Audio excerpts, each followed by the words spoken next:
Zionism, the idea of building a state of Jewish farmers on Arab land in the Middle East, is a stupid idea to begin with. I've always thought so. My mother wanted to go and be a Zionist at one point. I tried to talk her out of it. It's been a thing in my family. I think it's a bad idea. I think it's a messianic idea. I think it's a superstitious idea. I've always thought it's a silly, messianic, superstitious nationalist idea, and it's a waste of Judaism.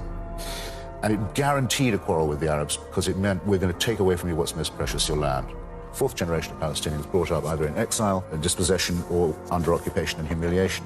But it should be a matter of principle. If Jews born in Brooklyn have a right to a state in Palestine, then Palestinians born in Jerusalem have a right to a state in Palestine. Anyone who doesn't agree with that principle, I think, is suspect. I think most people do. But why, in that case, do we have the one and not the other? It's important, right? It's now, and I want to watch.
Good evening, good people.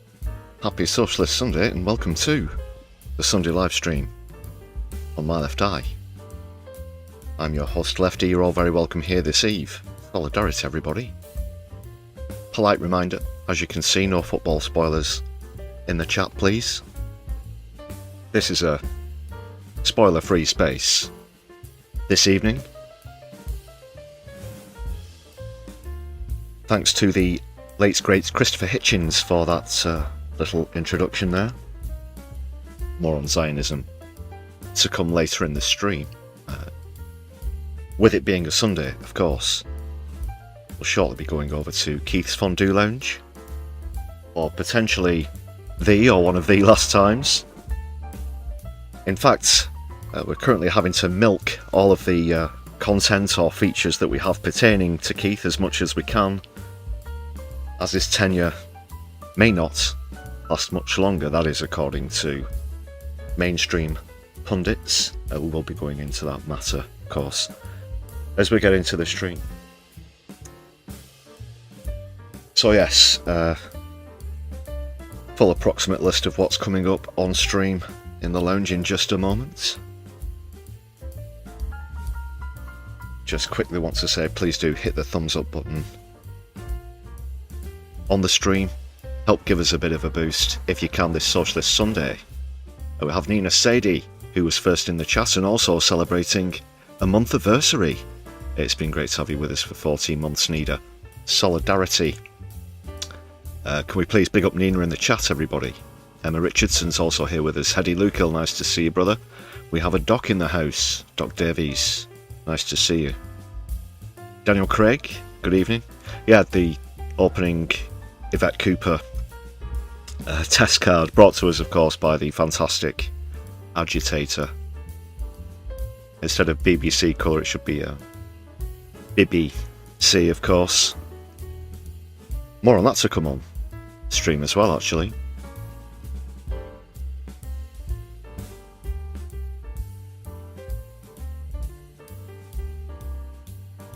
BBC in colour when it meant something. And Darren Smith as well. Nice to see you in chat. Very good evening to you.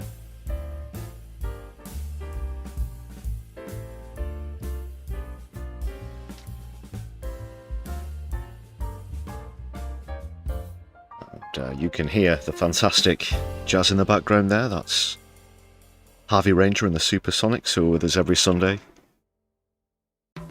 The fantastic quartet. Shout out to Herbie Ranger. Did I say Harvey then? May have done. Also shout out to all the members on the channel. 111 now. Still chasing a return to the 200 and then the 250, but it's great to have you all with us. Thank you very much for renewing, for gifting memberships to others recently as well. That's fantastically important in helping build our community here on My Left Eye. Many benefits for you to peruse if you hit the join button. It's just 99p for a membership, so check those out. That includes early viewings, exclusive content, that kind of thing, and static emojis, as you can see in chat. Thank you very much. However you choose to contribute as well. Super chat, super stickers, super thanks, and the Buy Me a Coffee page. We do appreciate it. That Buy Me a Coffee page, for those unable to contribute via YouTube, the link for it, I should say, is in the description of any content on the stream. And we do appreciate you dropping us some hype points via mobile devices and sharing on your social media as well. Many thanks to give, of course. I would be remiss if I didn't give shout outs to people who support the channel on every stream.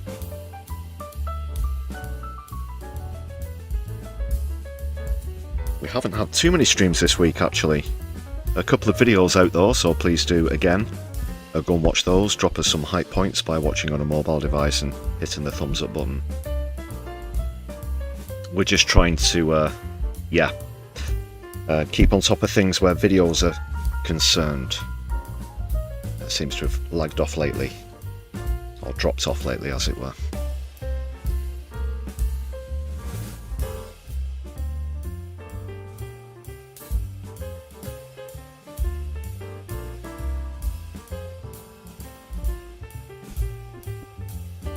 Other quick updates, if you're catching up with us later on live streams, there will now be chapters available to help you navigate your way through streams, the different topics, that sort of thing. That's by request from a few viewers. In lieu of us being unable to bring you separate segments of live streams as videos, we hope that will help. That will appear after the live streams are processed. It takes YouTube a while to process longer videos. So that'll usually appear the day after broadcast. or publication, if you want to get technical.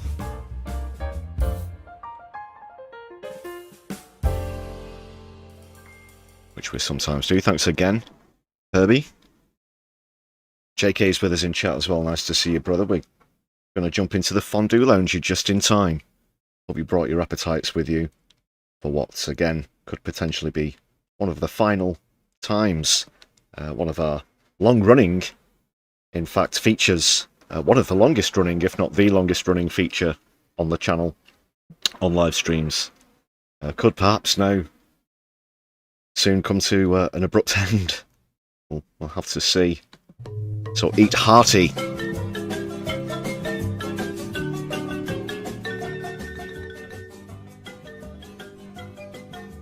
Genuinely though, obviously it's a like-for-like swap, or would be. We'll see what happens. I'm going to get into leadership challenge matters in the stream. We'll be kicking off, in fact, with Peter Kyle. His appearance on Laura Kussenberg earlier today. Of course, he'll be there to try and defend Starmer. This is the same Peter Kyle that tried to convince us that the defence spending review was excellent, despite the fact that he admitted during an interview that he hadn't actually seen it or read it. But they put him up to defend it anyway, and no doubt he's going to be trying to defend Keith on Laura Kussenberg again this eve. Scandalson, who you can see at the back there, came up in our most recent video. Again, another plug for that, check that out.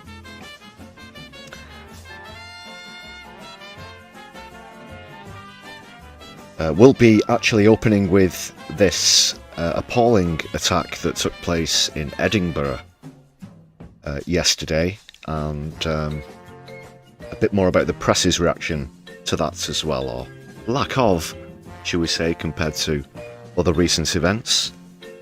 Then on to a bit of an analysis of the Makerfield by-election as we see off what was the latest hot seat on the channel. A few bits and pieces of UK news to follow with that as well, of course. Andy Burnham's success in said Makerfield by-election will now trigger a Greater Manchester mayoral election. That's become quite a packed stream, and we'll be getting on to matters in the Middle East as well. Of course, the Iran ceasefire deal, as predicted by us here at My Left Eye, didn't last very long. A quick bit about that, as well as the Filton protests, of course. Further analysis of that trial. And a general dig at fascist Zionism, I guess, as we always like to do. We'll have a edition of Stop the Press. That's the newest, freshest feature here on My Left Eye. We've got another shocking example with Stop the Press coming up. Of course, it's a play on words. That's the feature where the mainstream media are perhaps pushing stories a bit too far up the rankings of the day's news, and we wish that they'd stop. So Stop the Press coming up as well, plus bookended and sprinkled with comedy to boot as well, starting in just a moment. So quite a packed stream, as I said. Wow, I'm not sure if I skipped anything, but I got everything out that I can remember off the top of my head. That's for sure. So we'll be back with Keith later, of course. That'll be it for now. Let's get into things.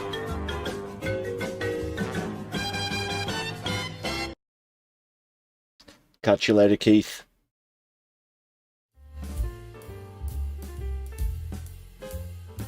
Possibly much, much later. Some speculating that he'll appear in front of number 10 and make a resignation announcement as early as tomorrow. I would have my reservations against such a level of optimism, perhaps. But we'll see as we get through the stream this Socialist Sunday. Socialists. Oh my God.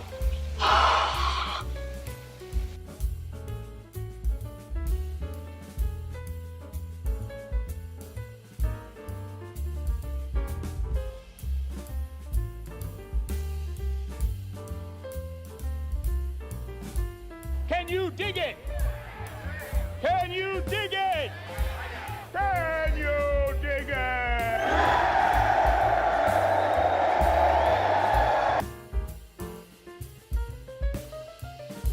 So the opening comedy clip.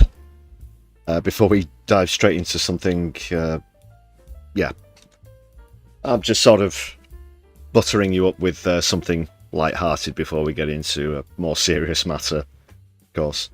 But this is the latest from Matt Green. This is his take on the recent social media ban, which came into effect last week. That's social media ban for under 16s here in the United Kingdom.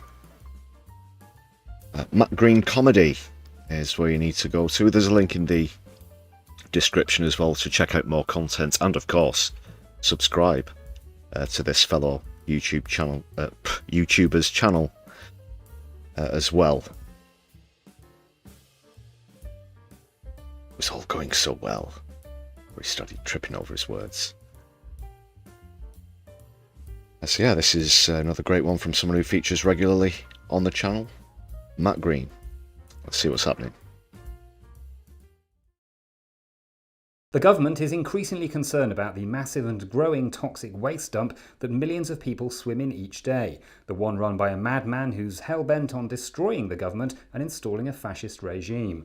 Our metaphors, analogies and allegories correspondent Jonathan Goodenough has more. Yes, that's right, the Prime Minister is very concerned about this massive pool of toxic waste that people swim about in all day for fun or something, causing obvious damage to their mental and physical health, and he's pledged to do something about it. Great, so is he cleaning it up? No. Is he ordering the madman to stop making it worse? No. Is he at least pledging not to go in it himself? Not quite. So what is he doing? He's banning children from it. Oh. Yes, from next year, anybody aged under 16 will be banned from going anywhere near the toxic waste dump. How? They're building a fence around it which will only let in people over the age of 16. How will it know? Oh, it knows. So children won't be allowed into the toxic waste dump, but the dump itself will still be there. Yes, in fact, the Prime Minister held the press conference announcing the new policy in the toxic waste dump itself. Right. He was then pelted with huge gobbets of radioactive goo by the denizens of the dump, who may or may not be real people, or in fact just automatons created by the madman who rules the place with the express purpose of destroying the Prime Minister and everything he stands for. So if children aren't allowed into the toxic waste dump, is the hope that they'll just not be interested in it when they get older?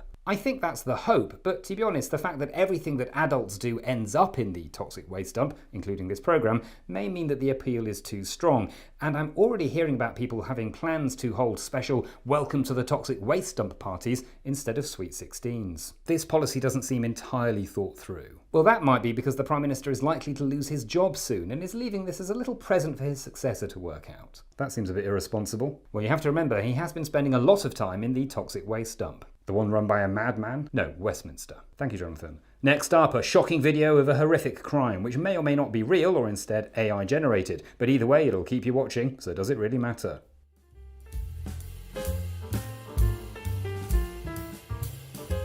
Marvellous Matt Green there, mattgreencomedy.com. Get on that. He does a live stand-up tour as well. I'm not certain if he's on tour at the moment. If he is, see if he's coming to your area. Subscribe via the link in the description of this stream. More comedy to come later on. But we have to get into something serious now, people. Shocking and seriously terrifying incident which happened yesterday here in the UK. Gary Gibson, nice to see you in chat. Solidarity. Hope you're well.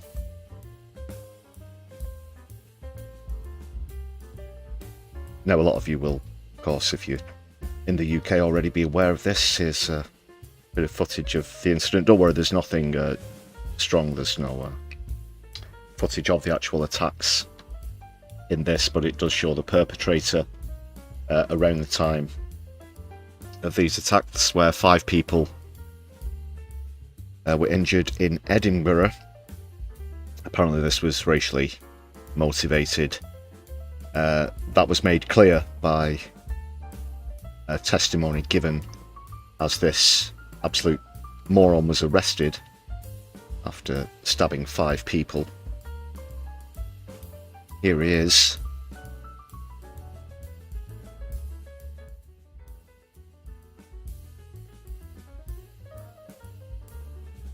A white person, you can see here, running over to a cafe, which immediately locked its doors. You can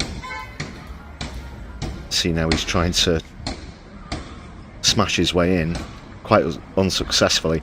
I'm quite surprised, you know, if you might have noticed a few people, I'll just rewind that a few seconds, just wandering past like these 2 fellas here, you know, wonder what's going on over there. But you'd think this would draw more attention or reaction from the public. It certainly would if it was here in Manchester. I do have to say, you can see the shutter coming down there now. Fortunately, he didn't get into the cafe. Here's the fuzz, and you can hear this testimony now where he makes his intentions quite clear. This was an Islamophobic attack, and this is the sort of shit that you get when you let the likes of Farage, Tice, Rupert Lowe, Tommy Ten Names, whomever it might be, onto platforms to drum up this kind of behaviour that we've seen too much of recently, of course, in Southampton, Belfast, other areas to a fortunately lesser extent as well. But now this, up in Edinburgh. Protecting the country. He says he's...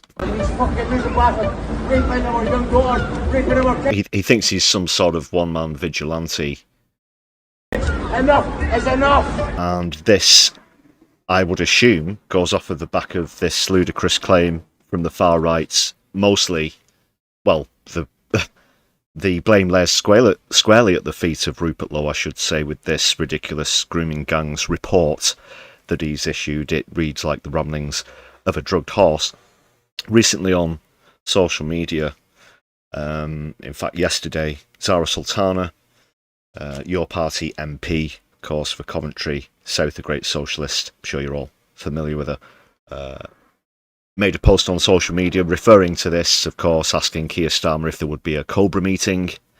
Of course, there won't be a Cobra meeting, and perhaps with Muslim communities in the area getting their own private rent-a-cop squads, as happened with other incidents just months ago in Jewish communities, of course, the ambulance attacks, so on, so forth. Now, the response is really disproportionate politically, as Zara Sultana was trying to highlight, but in doing so, for some reason, completely ignoring the fact that 5 British citizens have been injured in this attack. If you go on to Zara Sultana's social media, I know it's up on Twitter and Blue Sky at the moment, and go to that post, all the far-right goons are posting in there is memes or questions pertaining to this ridiculous grooming gang inquiry that Rupert Lowe has published. He's trying to convince Parliament that it has any kind of legitimacy whatsoever. He's strongly implying, alleging that there is a government cover-up to suppress, and the numbers here start to get quite ridiculous. I believe it's 250,000 cases he accuses the government of trying to cover up, which he more or less has made up completely off the top of his head. And eventually it filters through to this twat you can see on the floor here, eating concrete after injuring 5 people. Fortunately, nobody was killed. The 5 people remain in a stable condition, I believe, in hospital, but this is absolutely abhorrent, and it is inevitable. It is bound to happen when you have, or allow, idiots like Rupert Lowe a platform for brainless twats like this to soak up just because it fits their unrealistic worldview. And now he thinks he's a one-man vigilante team, that he has a legitimate defence in going out and deliberately injuring 5 British citizens. This is the real terror on our streets, people. This is the real menace at the moment. What an arsehole. I have had enough! Oh, sorry, somebody's... It's New Order or whatever it is. Awesome.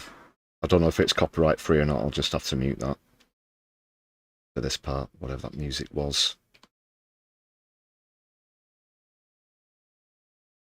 This is at a petrol station.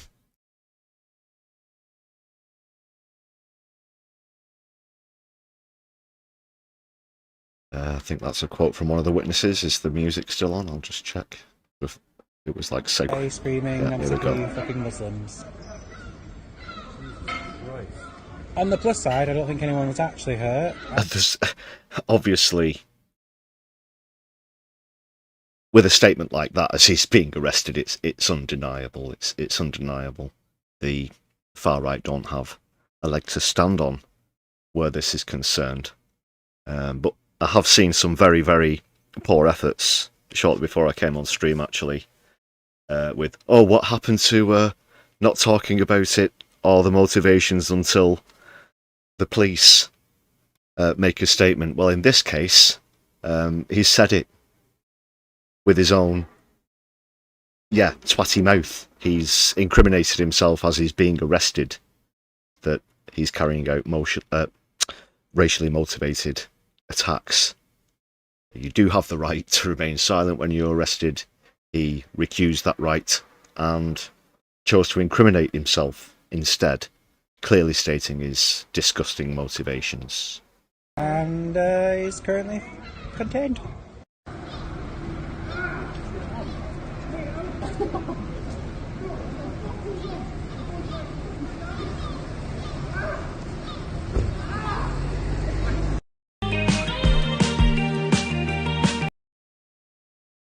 And again, with the very New Ordery, Stone Roses-y-esque background music. Just have to mute that, sorry.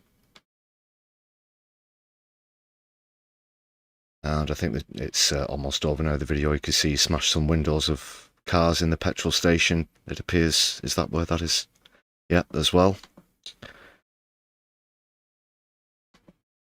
And so it comes to this. And this could possibly not be the worst thing that we see as a consequence of this.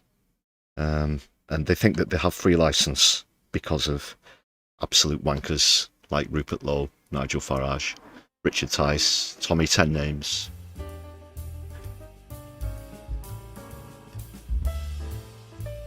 The onus lies on them. We certainly do have Scottish viewers on the channel. Anybody from Edinburgh, of course, I'd like to get your direct thoughts on this.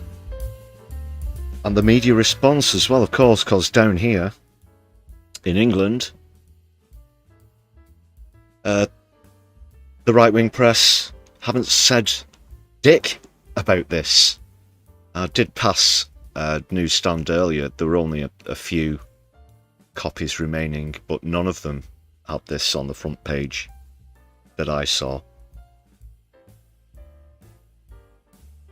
And you compare that again to those ambulance attacks where nobody was physically harmed, of course. It was ambulances that were the subject of the attacks, and apparently ambulances deserve a lot more attention than actual British citizens.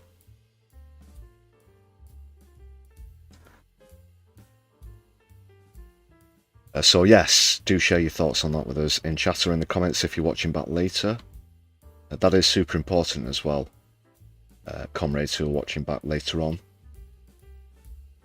Even if you just post a few words and say, this is quality, whatever it might be, it really does help boost the stream if you watching back afterwards.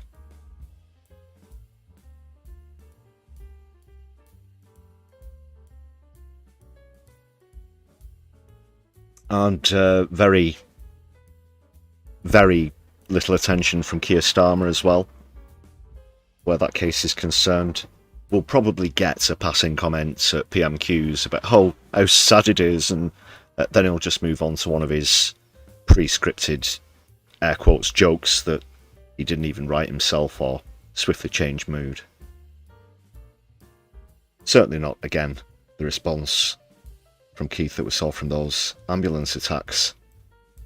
So, as far as the government and the press are concerned, it is, as always, very, very poor. Very poor indeed, ladies and gentlemen. And it's certainly very telling where Starmer's concerned.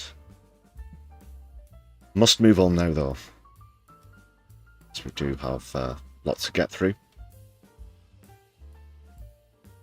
Started with Peter Kyle on Laura Kussenberg. Let's see how well the business secretary can attempt to defend Keith in what's been a turbulent week. We're also going to play the Postman Twat minigame and see how many times the word deliver comes up as well. Not able to bring you the intro tag to that, unfortunately. The 4 incarnations of it that we've had so far have had to be removed due to you-know-what reasons, but we are working on a solution. But we're still going to play the game nonetheless. Just very simply, for anybody who's not familiar with the minigame, we count how many times the word deliver comes up, which is usually in abundance. You can see Postman Twat in the corner there, and you'll hear this noise anytime it's mentioned. Do my best to listen out, but if I do miss any, please let me know in the chat. Do tag the channel in the chat for a better chance of getting noticed as well. Polite reminder also, just once more, I guess I'll post this now lest I forget, but no football spoilers in the chat as well, please, as we go through proceedings. Thank you very much. They should be about halfway through, half an hour into the match between Belgium and Iran, so this is a spoiler-free zone. That's what we're trying to make it, at least.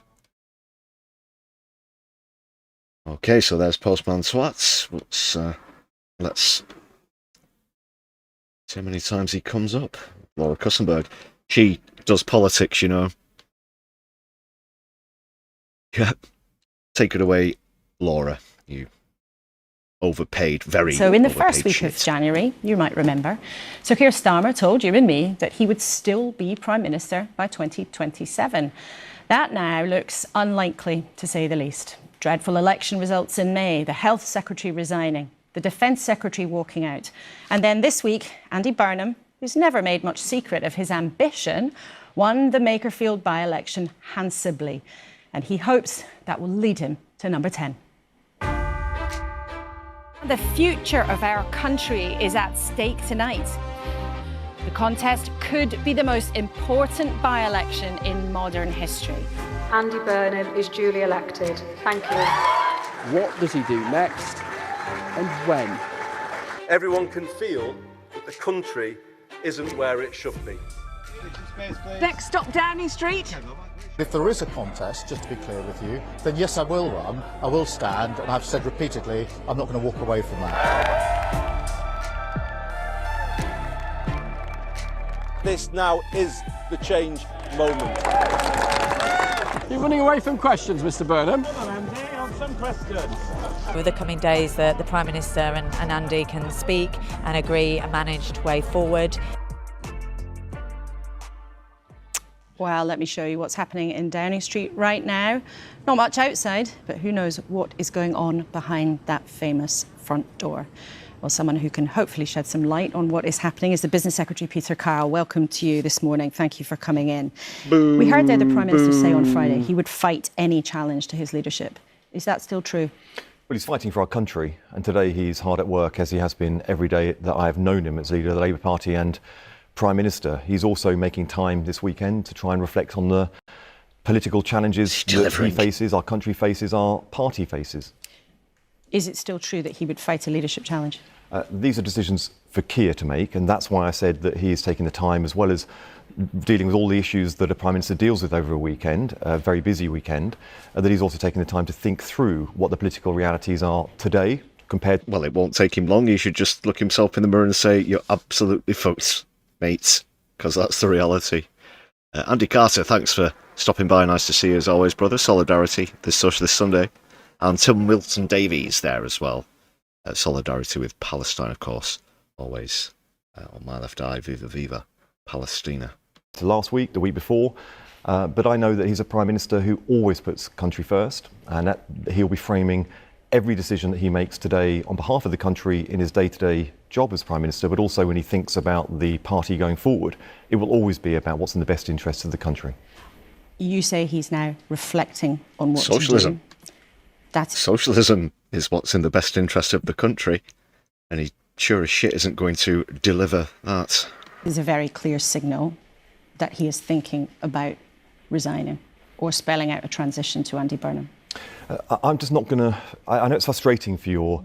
Stanley, yes, of course, that is true. It's just a shame that that country is Israel and not the United Kingdom of Great Britain and Northern Ireland. Viewers, I know people want from me certainty, but this is a moment where there is clearly political uncertainty. We as a party have got to learn the lessons of where the Conservative Party failed time and time again, where there was political uncertainty in their party. They put the chaos onto the country. We are not going to do that. The conversation that I had with Keir, the Prime Minister, on Friday was a thought. This is perhaps the most amount of uncertainty that we've had for some time. You certainly can't say who's going to be Prime Minister in the next 6 months, 3, 1 or 2. I will give a full analysis of the Makerfield by-election and the leadership challenge that will inevitably follow from Burnham's victory, of course, after this interview. First of all, though, thank you very much, Going Full Frog, for the 5 gifted memberships. Solidarity for those. Can we please give a massive shout out to Going Full Frog in the chat, please, people? Let's update the total now to 116. Nice shooting there as well. Where are we? 116. Thanks again. Really do appreciate all the support. Full conversation. He was very mindful of the interests of the country, and in that conversation he repeated... And shut up, Peter, because Hedy has just landed in chat with another 5. Don't mind interrupting, Peter Kyle. That's for sure.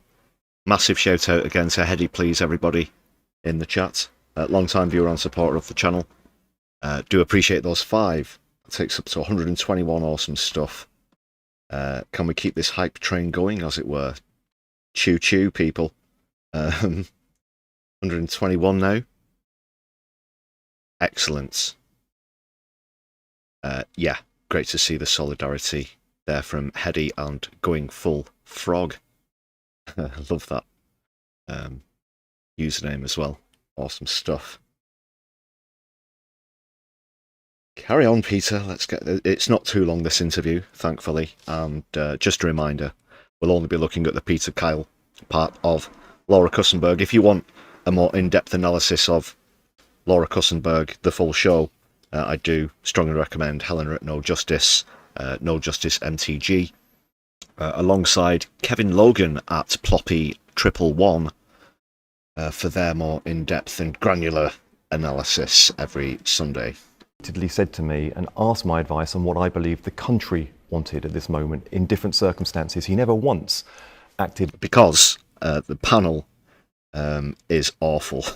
...in a self-interested way and put his own interests at the middle of all of this, and I know that is how he will be acting this weekend. And what was your advice to him? I won't talk about my advice because it was a... Come on. Can I come on to tell you what's happening? So what's happening? I can't tell you that, I'm afraid. I've come on to speak about having no information to disclose to you or the public whatsoever. I'm Peter Kyle. Talking to a complete dunderhead as well. Personal, private conversation. Forgive me, Peter Kyle. You've just told us press what him. he said to you, that he sought your advice, that he... Press him. What is it? 320 grand a year? 320 Laura Kay per year? was thinking about what was right for the country and the party. So forgive me for pressing you to reveal what that advice might be. Press like England in the second half against Croatia.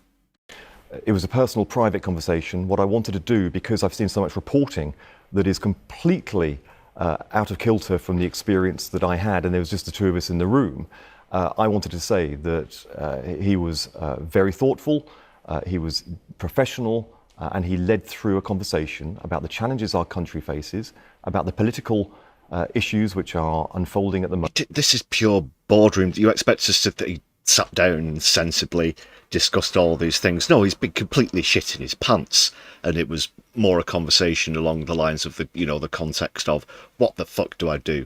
My back's totally against the wall. The wolves and the vultures are out for him simultaneously. He's just completely Donald Ducked.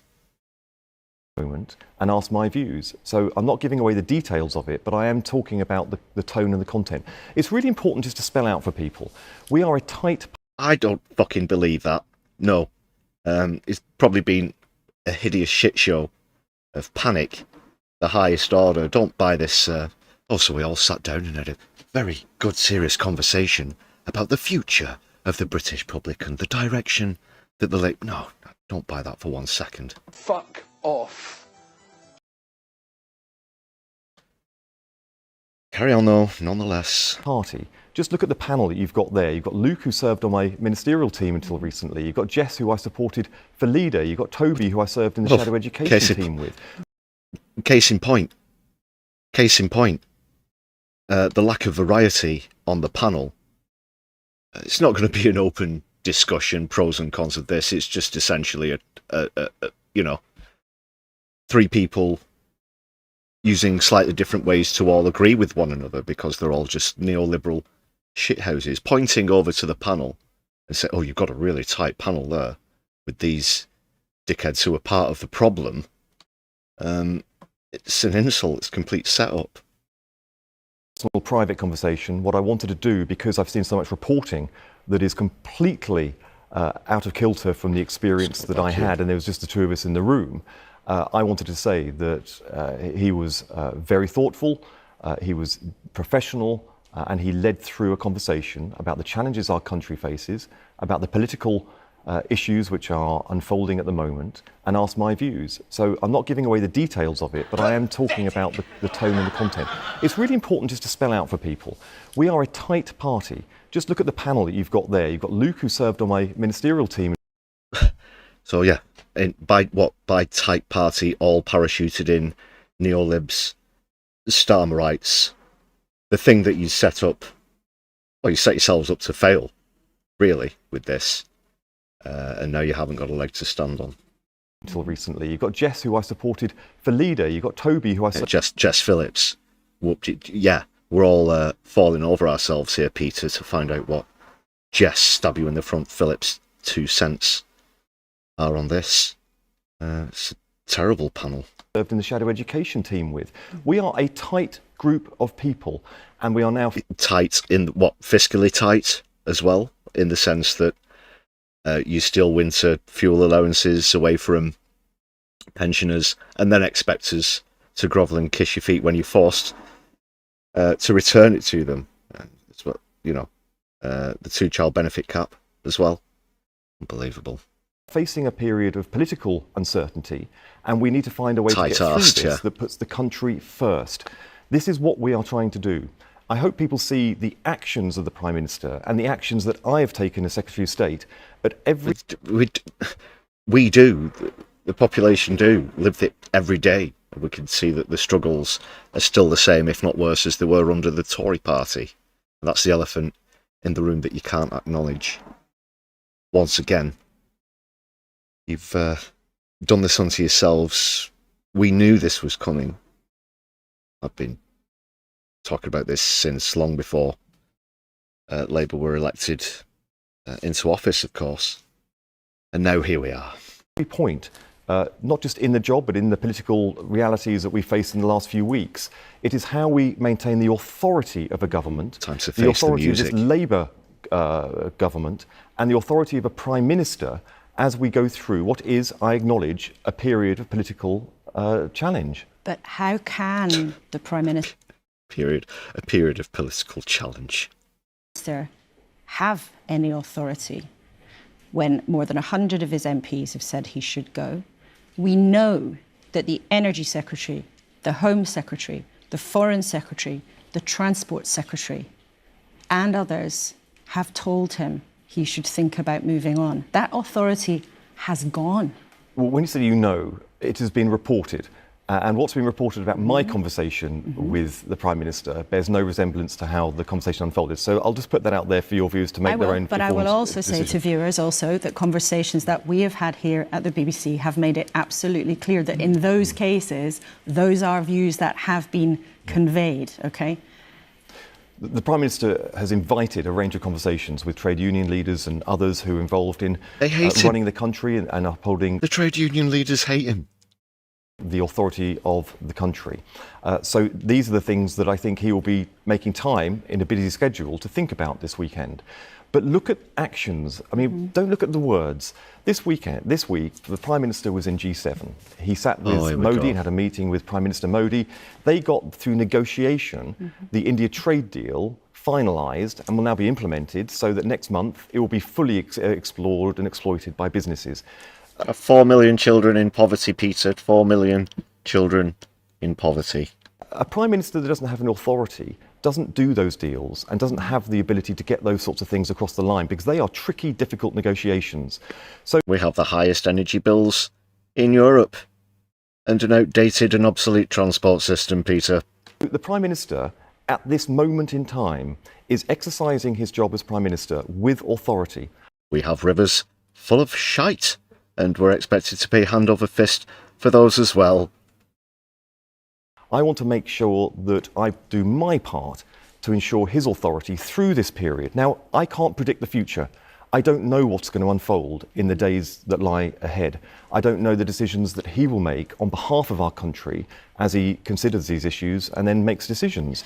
But we will find a way for this to be, whatever unfolds, a functional process, one where the Labour Party is seen to put the interests of the country first and foremost, and we will carry on delivering for this country through whatever does unfold in the days ahead. There was bound to be one. Because Keir demands it. So there will be... And he makes his first appearance so far. That's Postman Twats and Deliver. It's 1-0 now. Well, it's just 1. Sorry, it's not a contest. This doesn't affect the Keith's Catchphrases League, of course. It's just for fun and to try and help us get through this complete and utter shithouse. Let's carry on. There's not too much longer left. A process. I think what We're you are halfway. conveying to people this morning, very carefully, without wanting to preempt the Prime Minister's own words, is that the Labour Party is entering a period where there will be some form of transition. Well, I don't want to come on here and be delusional. Oh yes, Nina, we're there with you all, right ahead of you, as always. That there is no process, there is no forces at work which are challenging the Prime Minister as leader. That is clearly the case. Then why is Wes Streeting not still the Health Secretary? You're talking about what, officially on paper dates not being set, and this, it's very how can you describe this? It's in complete denial. Of course, Wes Streeting's been very clear that he wants to make a leadership challenge. We certainly won't be surprised if Angela Rayner steps out of the shadows at some point as well.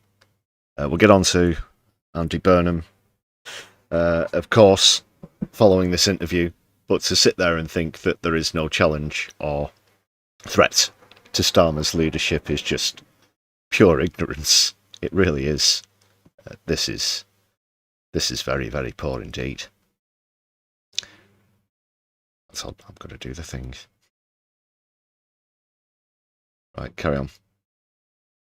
So what I'm there will trying to be some say what I'm trying to say is that it is really important that we govern through whatever unfolds or may not unfold in the days ahead. I just want to be upfront about that. We are going to put the country first. And I know that well, the BBC have got a live feed, or have had a live feed from number 10 Downing Street all day. They're probably going to do the same tomorrow as well.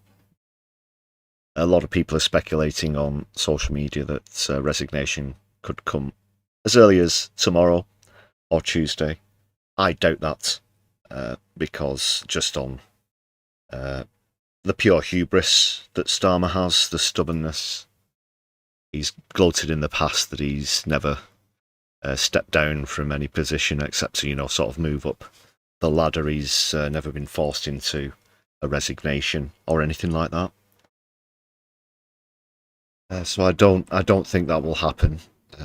He will have to be forced out by a leadership challenge. Other names that are being spoken about, and you've been discussing up there on your panel, and we'll discuss through the day. These names also want this to be the case. We are.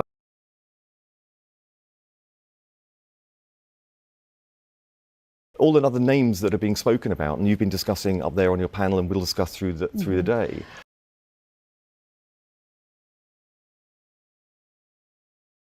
These names also want this.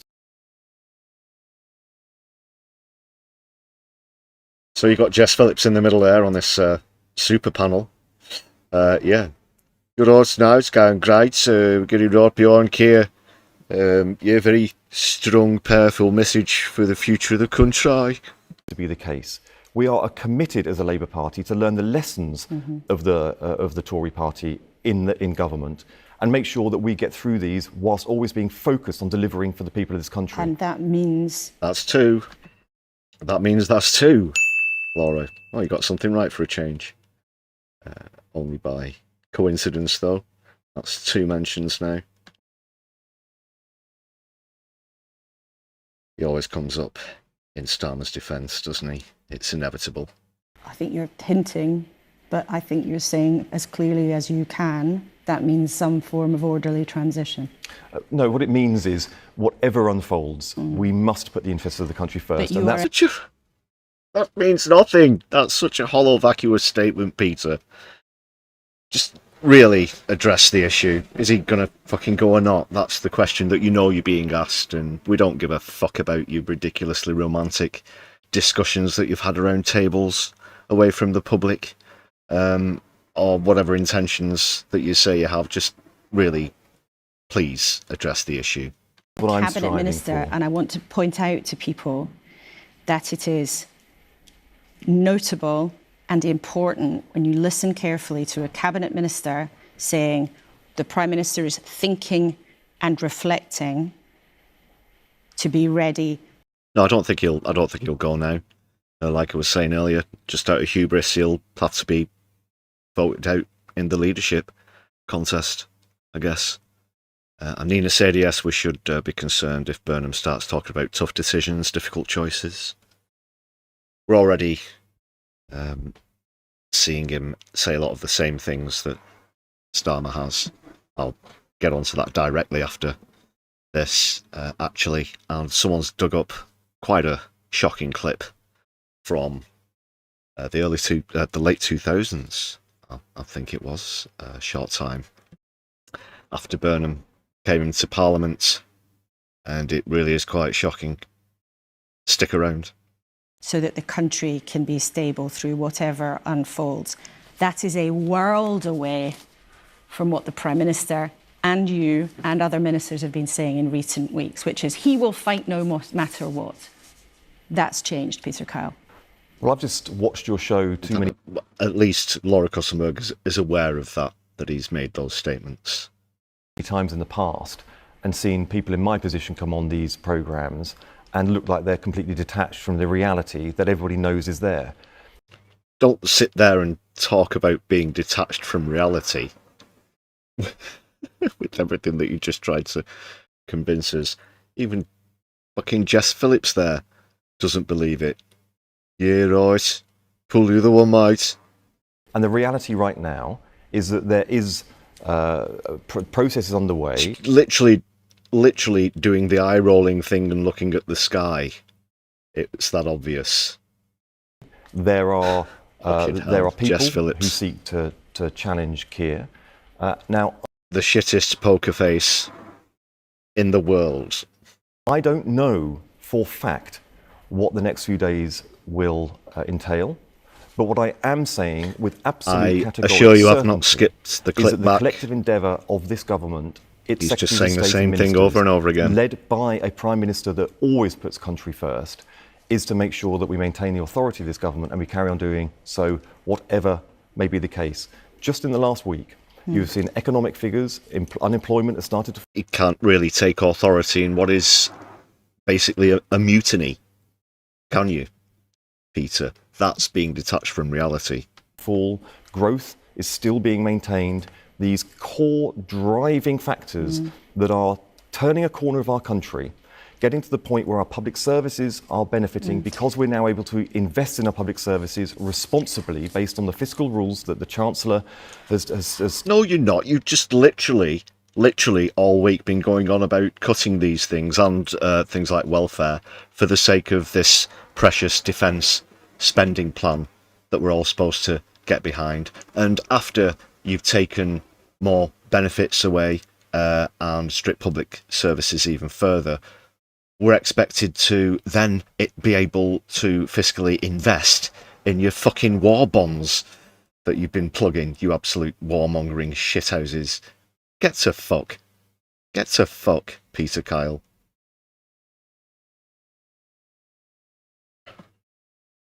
Fuck off. Ridiculous.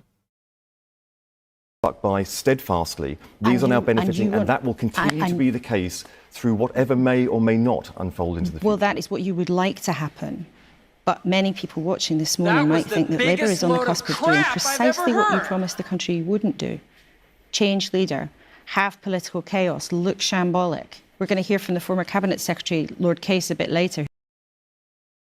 They do look shambolic. It pains me to be in agreement with Laura Kussenberg, but even a broken clock's right twice a day, hey people. And it's very low-hanging fruit where the Labour Party are concerned. Shambolic is certainly a correctly used adjective. You're a total bloody shambles! He says there is a cost to this. This is already costing us money in the financial markets. It already means decisions, vital decisions, are not being made. What do you say to the country who might just think, well, how on earth have you got yourselves into this position? Well, I'm not going to repeat what I already said, but I think the first thing is that our effort is to learn the lesson of the Tories and make sure that any change that may or may not happen is done in a functional way and in a way that keeps the government... Bear with me 1 second, people. Got a slight bit of buffering here. You can tell from Peter Kyle, who's trying to start a new dance craze. There. Just bear with 1 sec.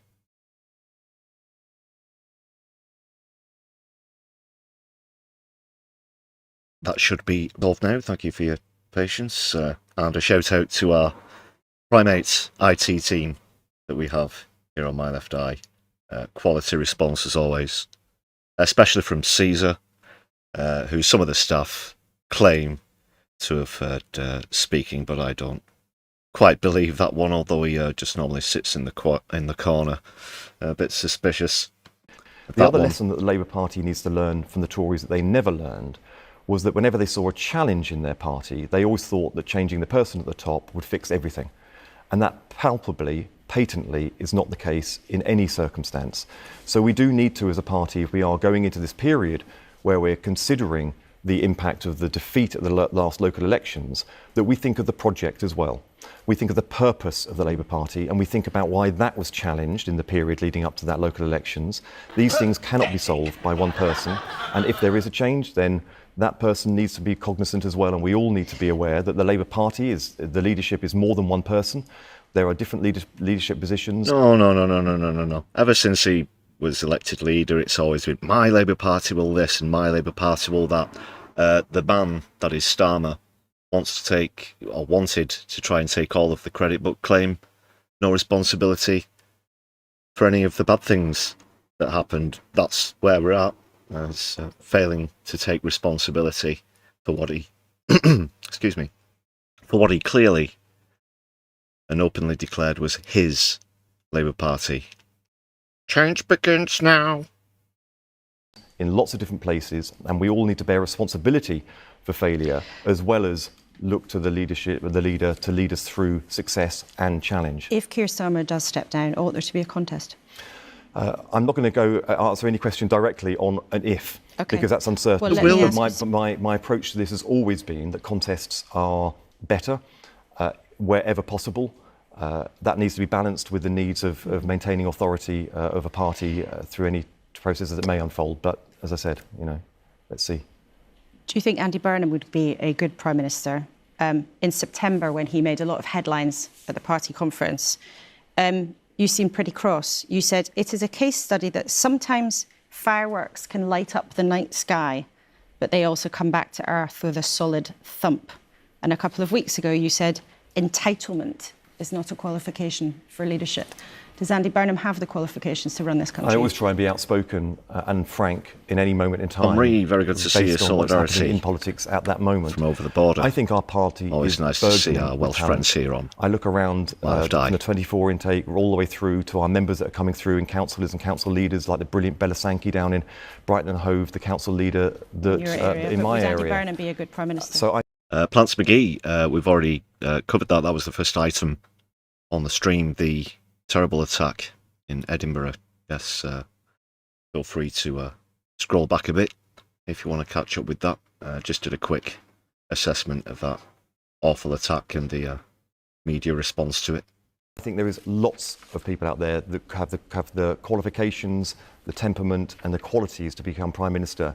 I think Andy Burnham could be one of those people. And would you serve in his cabinet if he ends up in number 10? Well, I think I've thrown my heart and soul into reindustrialising our economy, getting growth into the economy, supporting those... Come on, Kussenberg, this is absolute tripe that you've been serving up to the British public here. You've got to press them more. It's pathetic. High growth sectors of our economy. I am loving this job, and I've been doing it since September. If I ever have the chance to serve a Labour government and doing this sort of thing, total bloody shambles! I would grab it with both hands, because it is a privilege of a lifetime, and it is changing lives and creating jobs around our country. Peter Cow, thank you very much indeed for your time this morning. Thanks, it's a difficult weekend for the Labour Party. You've, I think, conveyed a message quite clearly. Peter Cow, thank you. Just let him get up there and dish up the same repetitive tripe for going on quarter of an hour, and more or less letting him get away with it. That's what's over £300,000 of salary buys you. BBC Politics.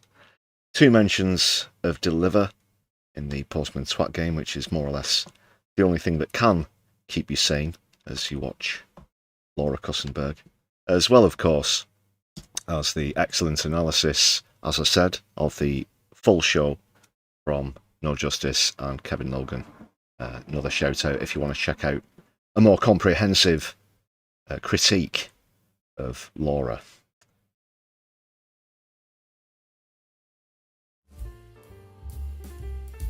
That really was quite terrible from Peter Kyle, wasn't it, people?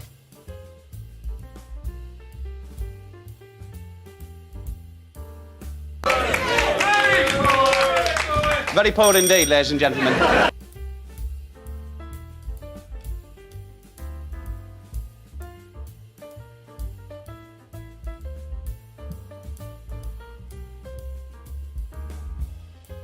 Moving on to the next item. On with it. Yes, get on with it. Get on with it.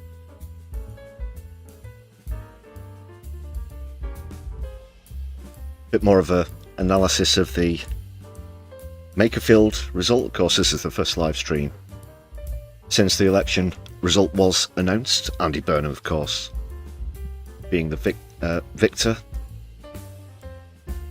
We did predict his success as well as Reform coming in second. Unfortunately, our optimistic prediction of Sarah Wakefield coming third did not come into fruition. That went to restore, unfortunately, as well as our other outside prediction that Count Binface would garner more votes than either the Conservatives or Lib Dem. Unfortunately, that one didn't come true either. I guess, yeah. 3 out of 5 isn't bad. I think we got the one correct about the turnout. It was going on 60%. Very impressive for a by-election. So 3 out of 5, not bad. Binface lost his deposit, unfortunately, as did Sarah Wakefield. The Tories and Lib Dems did as well, though. So, reasons to be cheerful, I guess. Right. Prepared a few notes for this one. Just get my eyes on those.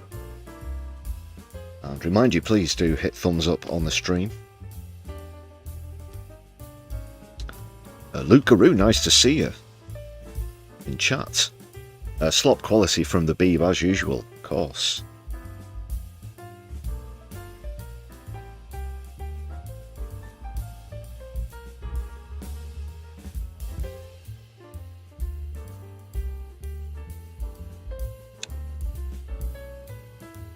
Tim Wilson Davies, gulag for football spoilers. Perhaps not that harsh. Perhaps not that harsh. Let's just start with maybe a verbal light reprimand and see how it goes from there. But yeah, just a verbal reminder, no football spoilers in chat. This is a spoiler-free zone for anybody who wants it. And for any of our team here who want to watch the highlights after the stream, we appreciate that and we thank you for it, good people. Thanks, Herbie. Let's hear that one again. Why not?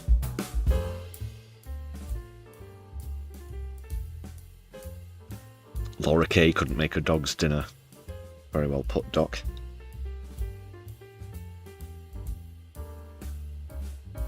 First of all, let's try and get off to a light-hearted start. The aforementioned Count Binface, of course, the novelty candidates, got 95 votes, I believe, was cornered by Sky News at one point, and he did a very, very good job of showing them up live as they were waiting for the results to come in, so let's check that one out. For anybody who's not seen it, Count Binface. You always get good stuff from the leader of the Recyclons. Yeah. Okay. Anyway, I better. To talk to him, no, John. I'm going to hand you back to. Just the way that they were spurring him on at the beginning. Go on, go and talk to him. Oh, look who it is. But then you see what follows. Ah. Oh, right. Okay. Do you want to talk to me? Yeah, go on then. Go on then. Right, Back what? to the nation. Who are you? My name. What kind of journalist? Who are you? Who could the person dressed as someone with a massive face that is a bin, with a cape that, say, perhaps someone from the aristocracy might wear? Perhaps look at the candidate sheet and see if in your Sky News brain you can make a positive correlation or a match between his appearance and one of the names in front of your very eyes. What list is this? You don't know? Have a look. I got my list Have here. a look. Burnham. No. I'm not Andy Burnham. He's probably, just one above Andy Burnham. Would he be on the list if it was alphabetical order? Who are you? Fucking hell. I know it's late and everything, but very poor from Sky News. Very poor indeed, ladies and gentlemen. Right, what? Who are you? My name. What kind of journalist is this? You don't know? Have a look. I've got my list here. Burnham. No, I realise that. Oh, you're Count Binface, yeah? There you go. You did go to journalism school. Excellent. Yes, A I long time ago. I beg your pardon? I said a long time ago. Yeah. Oh, well, I wouldn't have known. Look, Did you? What was it all in black and white and writing on slates, and you'd lose a finger if the chalk left the slate whilst you were writing? Was it that long ago? Was it? Why are you standing in this election? Just a stunt? It's A, because it's happening. B, I was at a loose end. C, because I believe elected mayors should serve out their terms before they're eligible to stand for Parliament. Oh, shots fired in Makerfield. A very legitimate, harsh burn there from Count Binface. A sensible serious political point there. Well, no, you're supposed to be impartial, mate. So let me carry on. I'm going to rephrase the traffic lights on Liverpool Road. I'll price cap Wigan kebabs at £2. I'll make cyclists who disobey the highway code. That's pies, if anybody doesn't know it's not an actual kebab, like meats in a naan. It's slang. It's local slang for a pie. Have to ride unicycles instead, and I will turn HS2 into FFS1 and reroute it. Not going to swear, are you? He did actually do a video about that. Check out Count Binface's YouTube channel about his announcement for changing HS2 into FFS1. Of course, HS2 was supposed to come up here to the northwest, and alas, is not. In the video, Count Binface points out how HS2 is actually more expensive than some wars that have happened. It's that bad in terms of budgeting. No, I'm perfect. Although we are past the watershed, but don't worry, I'm a... No, we don't want you swearing, please. I promise I won't. I'm a good boy. And, no, but I'm going to... You could say what the fuck you like at that time in the bastard morning, you shitty, sweary swear. Reroute it through rail executives' homes. I'm going to build at least one affordable house. I mean, I could go on. What's Andy said he's going to do? Oh, he said lots he's going to do, and he changes his mind from time to time. But anyway, are you going to save your deposit? Probably not. No, in a word. But if I could beat the Tories... If you just went over there to try and take the piss in a battle of wits with Count Binface, you're not going to come out of it on top. I'm pretty certain of that. Or the Lib Dems, that would be quite funny. Yeah, I suppose they wouldn't find it very funny, though, would they? How many votes do you think you're going to get? Well, I'd be happy with one. Do you live in the constituency? I do tonight. So he can't vote for himself. He can't even vote for himself. Well, it sounds as though you don't. What, do you? No, of course not. I don't live here, no. What So the why fuck should do you... I? Yeah. Well, a lot of candidates like to boast that they're local. You're obviously not too concerned about that. He's the fucking alien, you dickhead. Well, I'm looking at the putative Prime Minister Nigel Farage. He spends more time in America than in Clacton. So why should... You don't think Mr. Burnham's the putative Prime Minister, then? Well, they both putari, putatas. Just get over there and try and take him serious. Try and take the novelty candidate serious. Show us what a good journalist you are. And act surprised when he starts getting jokey about things and then double down on the seriousness. That they will be the next PM, but I think at least Andy feels like he's slightly local to the area, but that's something. If I was to win... He used to be the MP for Leeds, just not very far from here. Exactly. If I win, I swear... That's not going to happen. Well, exactly, so I'm going to say... Well, you just told him he can't swear. I swear I'll move to Makerfield if I win. Okay, all right. I'm sure they'll all be delighted. Well, I'm sure there's other people who want to interview you. Thank you for talking to Sky News. It's my pleasure. Well interviewed. Well done. Yeah, good luck with the Pulitzer, you fuck. That was terrible. Very poor indeed, ladies and gentlemen. But well done to Count Binface, of course, for holding his own there. Garnered, 95 votes, as I mentioned.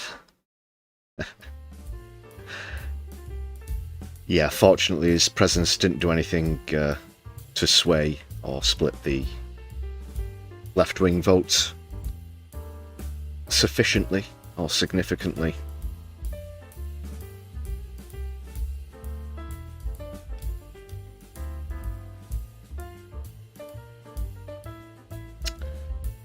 But no one to Burnham, of course, the victor, more specifically about Burnham, because same begins now, just this time in a mixed Liverpool Mancunian accent.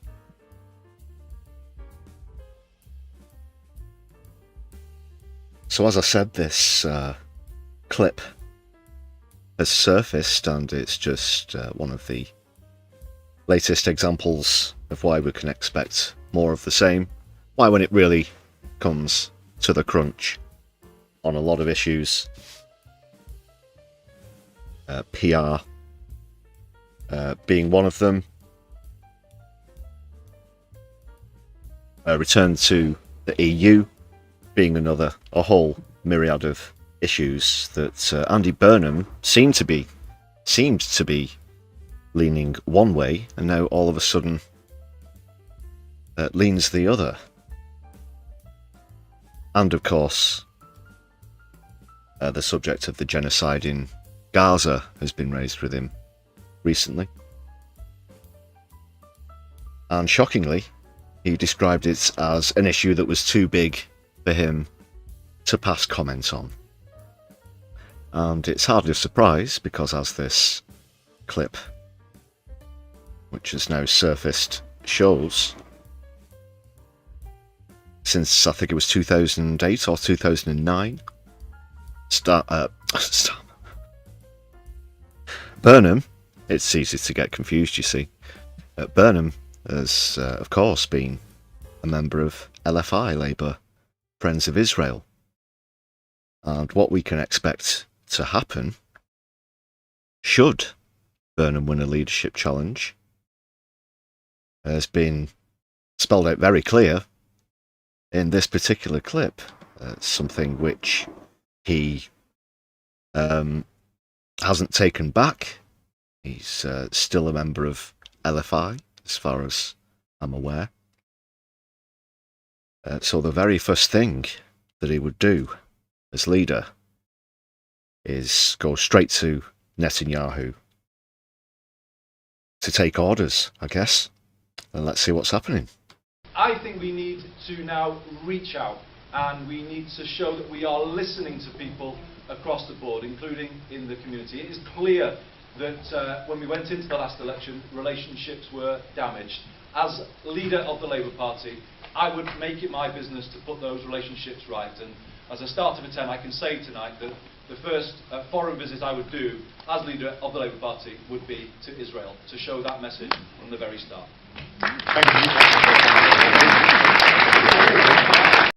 Wow. Wow. Shocking, yet expected, you have to say. And that's it. Case in point. He was very clear about that, wasn't he?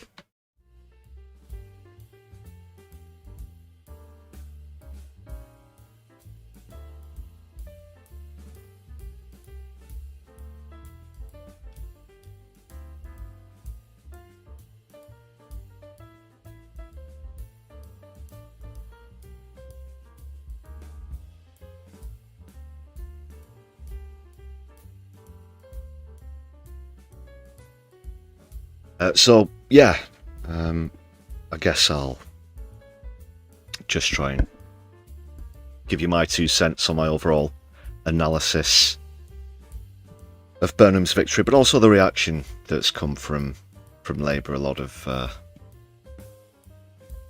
people who are still gullible enough to be members of the Labour Party, I guess, or consider voting for them at least. So they'll be up in arms, I guess, shouting, you know, hooray, and thinking that the party's saved, and here's the saviour now in Andy Burnham. But I think they are, in fact, only delaying the inevitable, as it were. The fall of Labour is still pretty much a given, and this same begins now sort of attitude is only going to contribute to that. It's not going to take very long at all. Just like with Starmer, before people start to come around. Because the best is still behind them now, especially with this result, they think that they can somehow achieve similar results elsewhere, that this is a good example of what to expect in future council elections, other by-elections, that kind of thing. But I would certainly say not. In fact, it's would be very easy to estimate that the result in Makerfield is in fact the best result that they're likely to have in the near future, or for the rest of the Parliament at least. So it really shouldn't be used as a overall metric, as it were, for the party's popularity on a national scale, which continues, of course, to plummet, to dive, to ebb away, Burnham, Starmer or not. But there is, however, people, still a scenario that, well, I would say I'm surprised to see, but perhaps not, where the mainstream media are concerned. I'm surprised this hasn't been discussed yet, because I believe it is a reasonable scenario, perhaps a potential hypothesis. I'll see how things go. Before I start to say you heard it here first on My Left Eye, that is. But the scenario is more or less this. So let's start with Starmer narrowly fending off his challengers during the leadership election, because the fact that Angela Rayner, as I mentioned earlier, could step out of the shadows and announce her candidacy could be somewhat significant, I believe. That would certainly split the vote away from Burnham, if she does decide to stand. She's spoken about support for Burnham before, but whether she'd put a hat into the ring remains to be seen. We pointed out before, as opposed to West Streeting, of course, she could perhaps be the stealthy challenger. So yeah, should that lead to Starmer just about getting over the line, and simultaneously the Green Party winning the Manchester mayoral election, which of course will now be triggered, Burnham would be more or less stuck in limbo where he was back when he was representing Lee as a member of Parliament again, and some way away from another potential leadership bid. This would be his fourth, of course, wouldn't it? So yeah, he'd be left with egg on his face, really. That's a scenario that I haven't heard come up yet, but isn't certainly out of the realms of possibility. I'd like to know what you think about that early shout here, as we've been analysing the reaction to Burnham's win.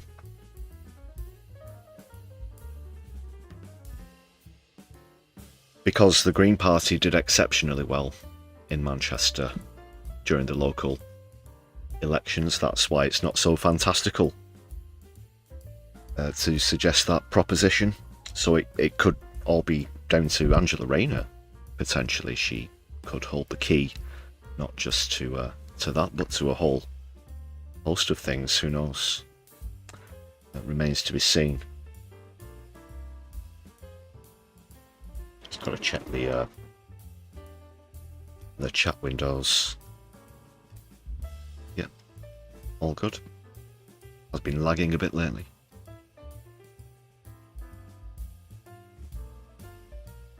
Where was I? Yes, let me know what you think about that scenario, I guess. And just finally, given what happened with Rob Kenyon's appearances on Question Time, etc., being somewhat detrimental to reform, you could certainly say that their vote has peaked, certainly recently, as like in Gorton and Denton and other areas. Every area that Farage has appeared in to support a candidate has gone awry. So their popularity continues to be on the wane. That is the right-wing votes in general, because I think from here on in, they'll just essentially be losing votes to, let's be honest, we have to be realistic, to Rupert Lowe's Restore party.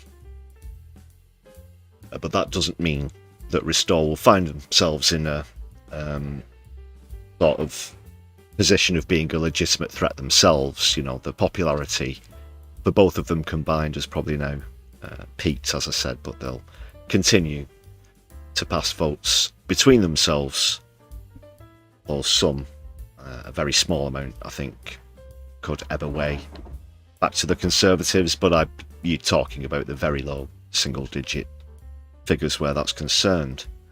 So they're essentially stepping on each other's toes at the moment, reform and restore, which can only be seen as a good thing, I guess. That's one thing that you can take from this, or that's my take on it at least. Again, share your thoughts with me, dear chatters. Let's get Zach Polanski's 2 cents on this now. Burnham's win in Makerfield.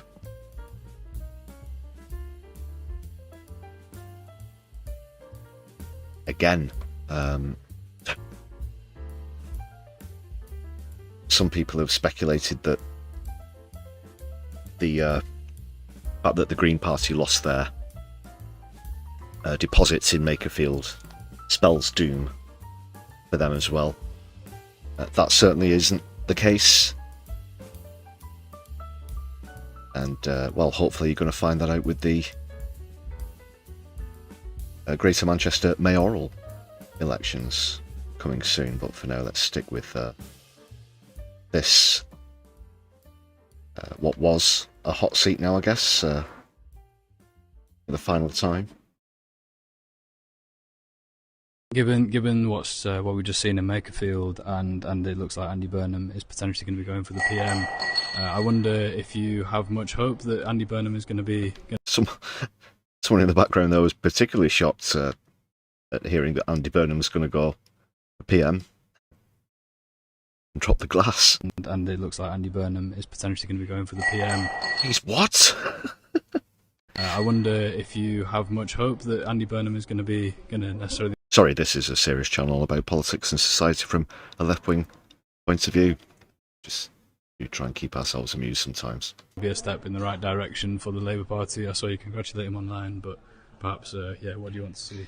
Well, it depends what version of Andy Burnham turns up, because we've seen Andy Burnham say things sometimes that I would say would appeal to the left or people who are socialists.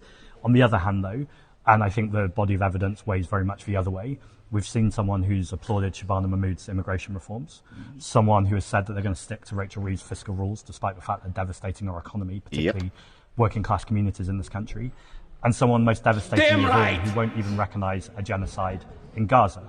Now, there's much more that I think the Prime Minister should be doing that, but if we can't even reach basic recognition levels, then that is deeply worrying.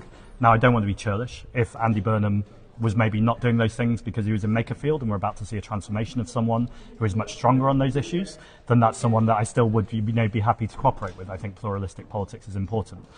But I also think it's important that we tell the truth, that we're bold, and we rise to face the challenges this country is facing right now.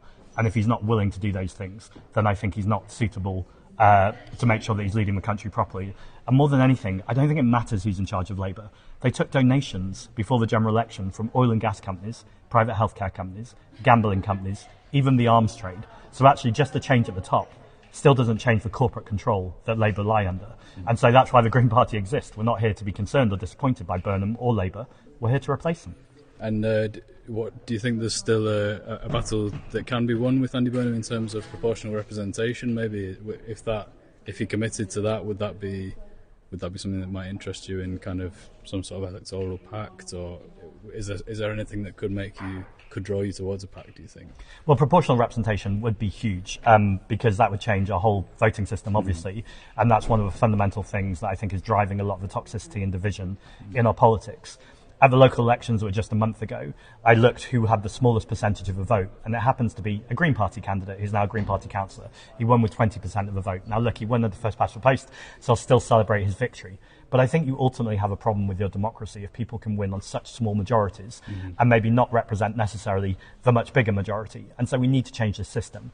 Now, Andy Burnham seems to be saying that we might talk about proportional representation after the next general election. We've seen this playbook before with Keir Starmer, someone who runs on a series of pledges, says, you know, it's all going to be fine tomorrow after the next general election. I don't think people are going to stand for that. I don't think people are going to wait around for that. So it's time for a fixed commitment to proportional representation before a general election, so when he's Prime Minister, and then absolutely we'll talk. But I'm not seeing any of that. I'm seeing kind of small words. Very well said, Zach. Same shit, different face is more or less how Polanski's putting it there. And there's a lot of duplicity where Andy Burnham's concerned. Be warned is what I will say to you finally in the final episode of the Makerfield Hot Seats. We're going to be following the Greater Manchester mayoral elections, of course, when the date's announced. But for now, that will be it. Okay!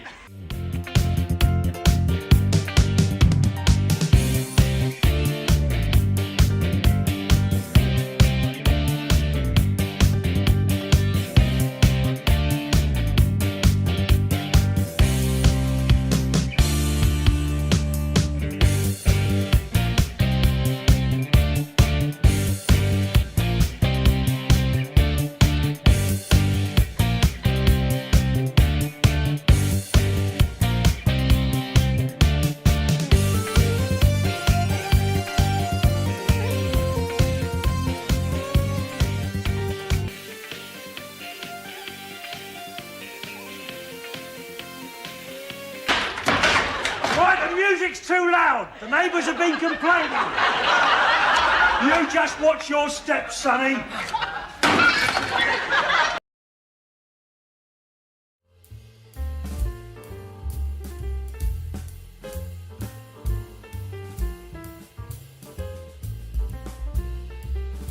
Bloody fuzz ruining the party.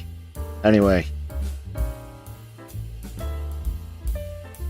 Should now move on. My own particular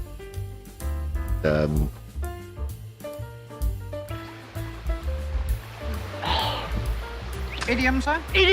Idiom.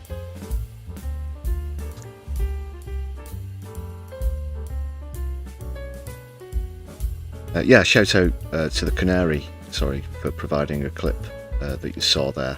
And the next one, as we take a quick look at the Green Party's candidate for the Greater Manchester mayoral elections. Very quick to get their candidate out. And of course, this will be my left eye's preference. As the contest goes on, let's hear from somebody with one of the most excellent northern names, although she is an Irish lady, that you'll ever hear. Geraldine Coggins. Fantastic. This is who we're backing.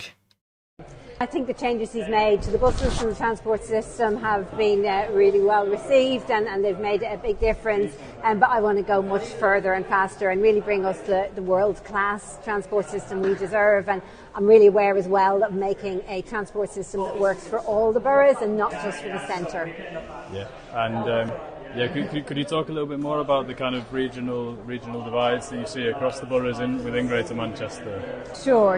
Of course, this is a really varied city, and I really want to celebrate that diversity. I've come from Ireland. So many people here have come from Ireland and loads of different places around the world, and I love the diversity we have in our city.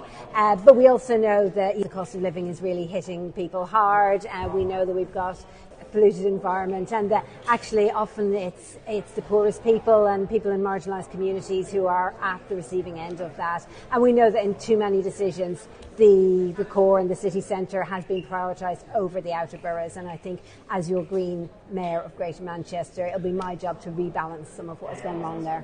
And do you see that play out in certain indicators, maybe like wealth, health, education? I mean, we have massive inequality here. Where I'm a councillor in Trafford, it's only about 7 miles from top to bottom, and the differences in health inequality, for example, are absolutely huge. And we need to push back on this economy that is not working for normal people and is really working for big corporations and the super rich. And we need to use that voice, because the Green Mayor in Greater Manchester will have a powerful voice to Labour in Westminster and be able to send some important signals about the need that we need to rebalance our economy in favour of real people. And maybe it's a little bit early, I don't know if you've got all these things finalised yet, but are there sort of key policies or particular areas that you really want to drill down on as Greater Manchester Mayor? Sure, we are going to have a really exciting manifesto coming out very soon. I won't go into detail now because you'll see it all when it comes out, but I can tell you we will be focusing on things to help people tackle the cost of living crisis. People here are struggling to make ends meet, and as the first Green Mayor of Greater Manchester, I will be putting the climate and nature emergencies at the heart of everything we do. Mm-hmm. And you mentioned housing in the speech as well. Yeah. I mean, we have an absolute housing crisis again in Trafford, where I'm a councillor. It is desperately hard for people to find the homes they need. And we have a system that is built really to maximise the profits of developers, and they're carving up our countryside to build these executive homes that most of us can't afford to live in. I think we really need to rethink on that. Thank you very much. Excellent. From Geraldine Coggins.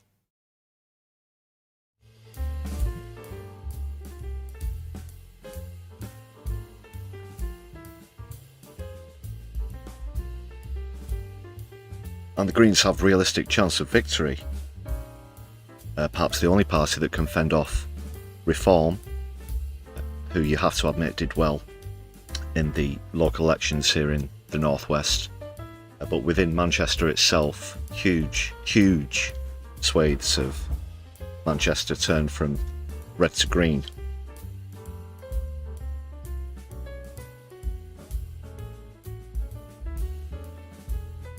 So I'm genuinely, of course, looking forward to that contest taking place here in Manchester.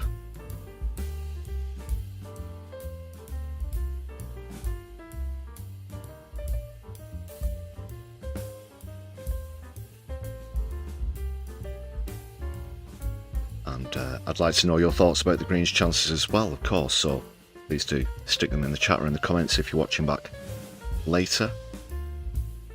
Very impressive stuff from Geraldine Coggins. Yes! Yes! Yes! On to the second outing of our newest feature now, as we take a critical look at the media with Stop the Press. Let's see what's happening, people. To this! Ladies and gentlemen, can I please have your attention? I've just been handed an urgent and horrifying news story. And I need all of you to stop what you're doing and listen. Stop the presses!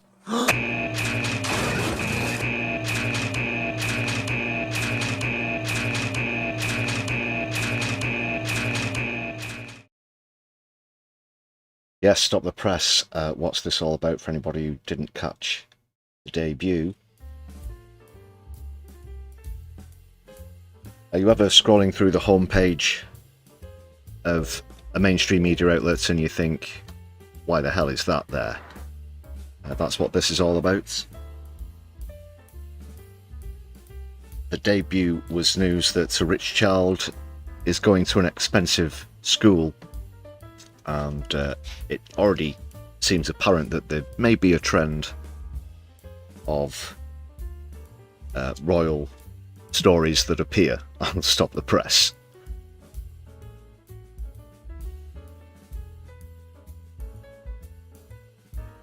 Yeah, because if you took a look at the BBC homepage earlier today, you might have come across this. As you can see, third story along. I got the larger story at the left in the top left of the smaller ones, more or less being the same thing. So third story, technically. It's a very rich person and heir to the throne's 44th birthday today, and there have been many staged photographs and expensive celebrations at our expense. Let's see what's happening. I do have the article itself here. A riveting piece. I'm sure you'll find, as you'll see displayed here, with, well, how do you describe this? Definitely a real person's grin. Genuine smile.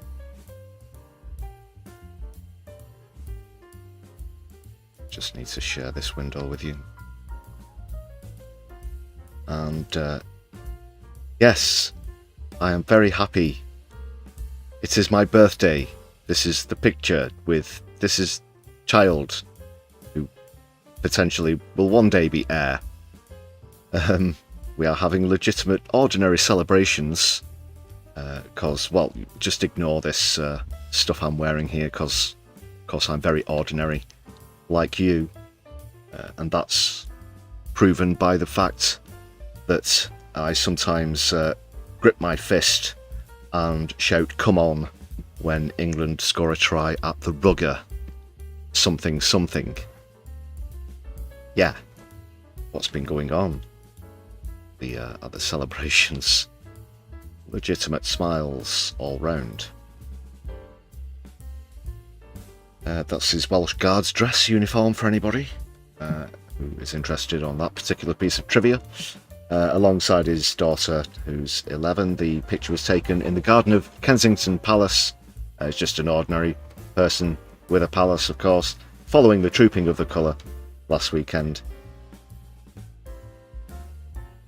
Messages of happy birthday and Father's Day to the best papa in the world. We love you very much. Da da da da da. Took some more pictures. And then they put out some pictures of a young Prince Charles, as he was then, standing alongside the late Prince Philip in his RAF dress uniform. Well, what better way to celebrate, of course.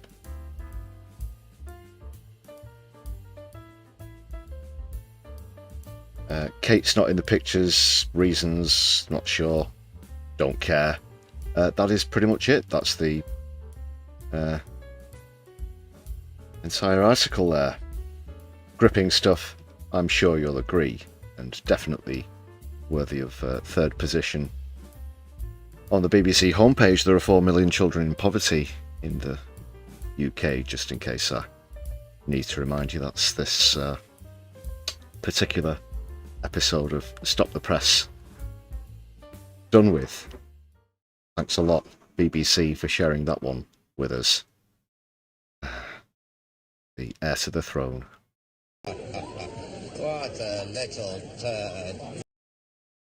Who gives a dusty fuck? Is that it? Who gives a shit? Yeah. Oh! I'm very disappointed. Okay, start the presses. That takes 4 hours. Whatever, I'll be at most.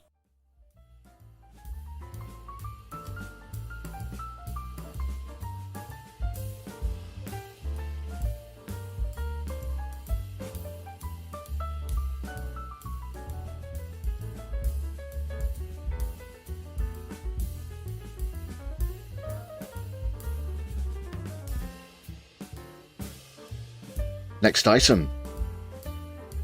Down with it. Yes, get on with it. Get on with it. Make sure you've hit thumbs up on the stream, people. Quick reminder for you there.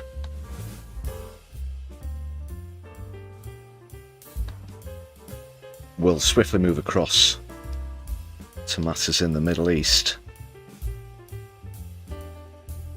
Starting with that aforementioned, as predicted, very brief ceasefire between the United States, Israel and Iran, and Lebanon of course, included in the ceasefire deal, lasted, as predicted by us here, all of one single day. One rotation of the planet was all it took before it was violated by Israel and the United States, of course. This is summed up best by Dave Columbo, who we've featured once or twice before. DVD Columbo is who you're looking for on Instagram. Do go and check him out if you use Insta, because his comedy take on this, I think, sums it up very well. So a bit of comedy respite now, as well as excellent full analysis from Dave Columbo. All right, I'm not sure why we're all still having trouble with this. Let's try it again from the top. This is a victory for the U.S. because our goal from day one was for Iran to open the strait that didn't close till after we attacked, which was completely controlled by their military we had total dominance over. And it was a waterway that we could have taken over, but instead asked for help that we didn't need, but we'll remember that our allies did not give us. All because of the negotiating power of a FIFA Peace Prize recipient's threat to annihilate a civilization in order to liberate them from a regime that changed, which was not our goal, but we will take credit for, from an old man who hates us to his younger son who hates us for those reasons and that we killed his father. And while it is not clear the status of Iran's nuclear capabilities that we obliterated last year, but were going to be a problem in 2 weeks, one thing is for sure. They now have more money and control of the strait than they had when they made the old deal that we ended because it was terrible. Now, I think that is enough about authoritarian propagandistic regimes. Does anybody have any questions about the Trump Library golden statue? DVD Columbo, as you can see there on Insta.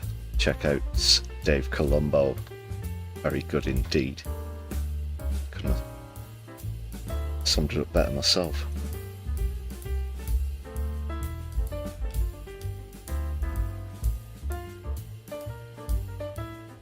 Certainly does a better job than Caroline Levitt.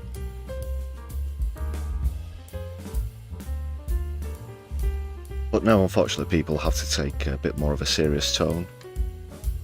A bit of an update on one of the arrestees from Defend Our Juries, somebody who I've been on action with, one of my fellow supporters of Youth Demand, Take Back Power as well, but they're also, of course, fellow supporter of Defend Our Juries and were one of the sitters at one of the protests. We've covered a lot of the recent Defend Our Juries protests, if you'd like to go back through our video and live stream catalogue, actually. But this is an update from Haz and her particular case. This video, courtesy of Defend Our Juries themselves. Well, use the term in the third person. You know what I mean. So let's see what's happening. And then we're going to see from a massive rally in support of the Filton 4, who were ludicrously and draconianly sentenced the other week as well. We're going to hear from one of the convictees.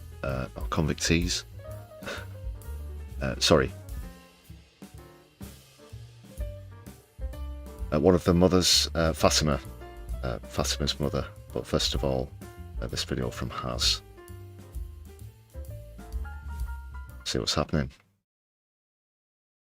I am being arrested for holding a placard. I've been charged with Section 13 of the Terrorism Act. Being charged with terrorism, it can have quite big impacts. Like, for example, I might never be able to work in education. There's certain places that I might never be able to travel to. I'm Haz, I'm 23, I'm a performing arts student, and I got arrested last year in August for holding a placard. The High Court has ruled it unlawful.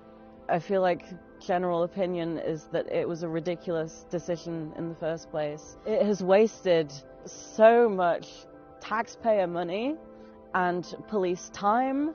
And I think it's frankly ridiculous to go ahead with charging thousands of people with terrorism for peacefully protesting. If we can't protest a literal genocide, then what will be next? Will it be trans rights, queer rights, women's rights, the rights of racial minorities, workers' rights? This is a slippery slope into authoritarianism. It certainly is. And that's Haz there. Solidarity with Haz.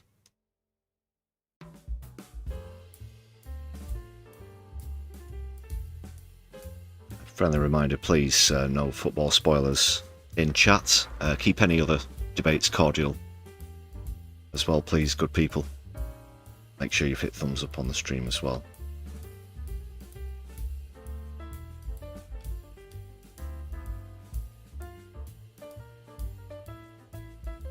So, of course, one of the things that Defend Our Juries themselves are protesting against are the convictions and the draconian sentences passed down to the 4 defendants of the Filton 4 and the Woolwich Crown Court case. This is one of the defendants' mother, Fatima's mother, with a very emotional testimony here, but a lot of support as well. A recent rally.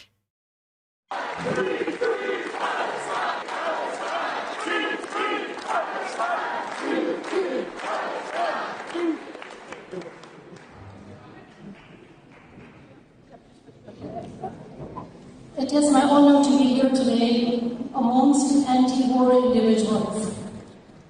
Last week on Friday, June 12th, at Woolwich Crown Court, Judge Geraldine Johnson sentenced my daughter Fatima Zainab, along with her 3 co-defendants, as terrorists. Shame.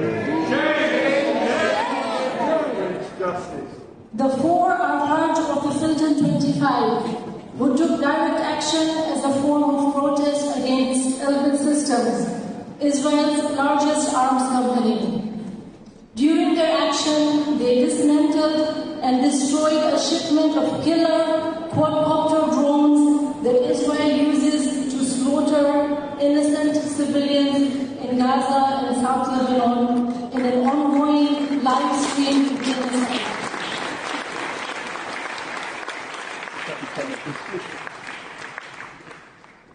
For the first time in British law, dissent and direct action have been sentenced as terrorism whilst not being charged or convicted of any terror offences. My daughter Fatima Zainab is 21 years old. She has spent almost 10% of her life behind bars. When the government holds 21-year-olds in custody without trial for 19 months, after which it fails to find them guilty of a single offense, and then stitches up a retrial in a desperate move to secure a conviction, and then locks them away as terrorists after conspiring with Israel Embassy and the Elbit Systems, you realize how messed up and unjust the system is.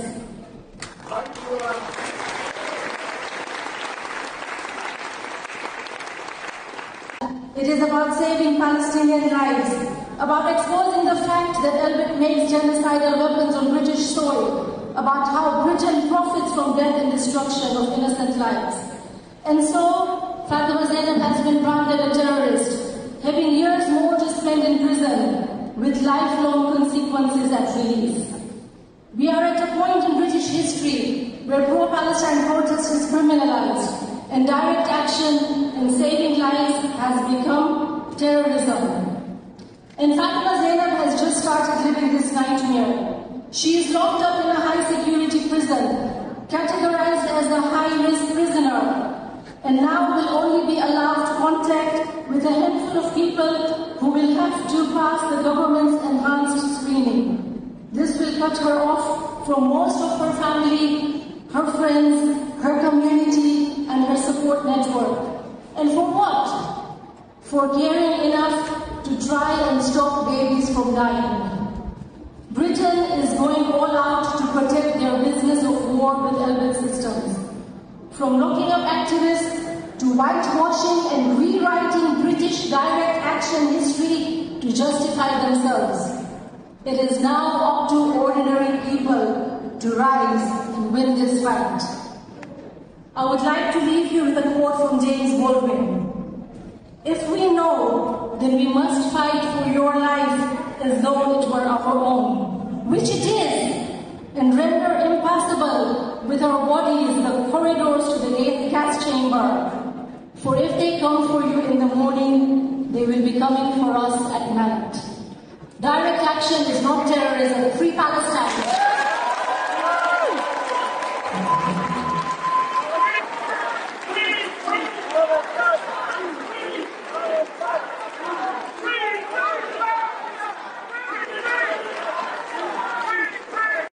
Very good. Shout out to the Canary there for that clip as well. Used a lot from the Canary this eve. But that really was some very emotional testimony there. And those sentences, of course, were completely unjust.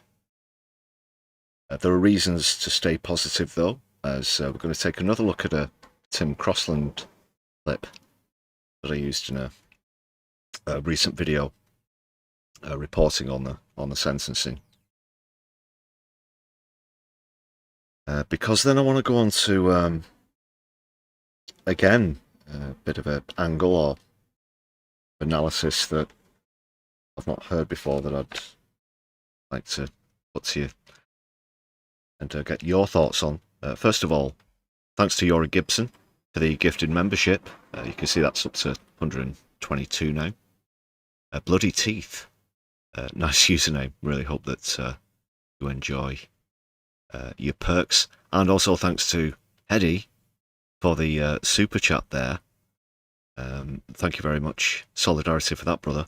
Although I should remind you, and I'll be very clear on this, that it is illegal at the moment, and I'm just stating this as a matter of fact, that it is illegal to say that you oppose genocide and that you support Palestine action. If you wrote that down on a placard, you would likely be arrested, as you would maybe if you chanted it on a march. So just to reiterate, as others have done that, saying that particular phrase is illegal.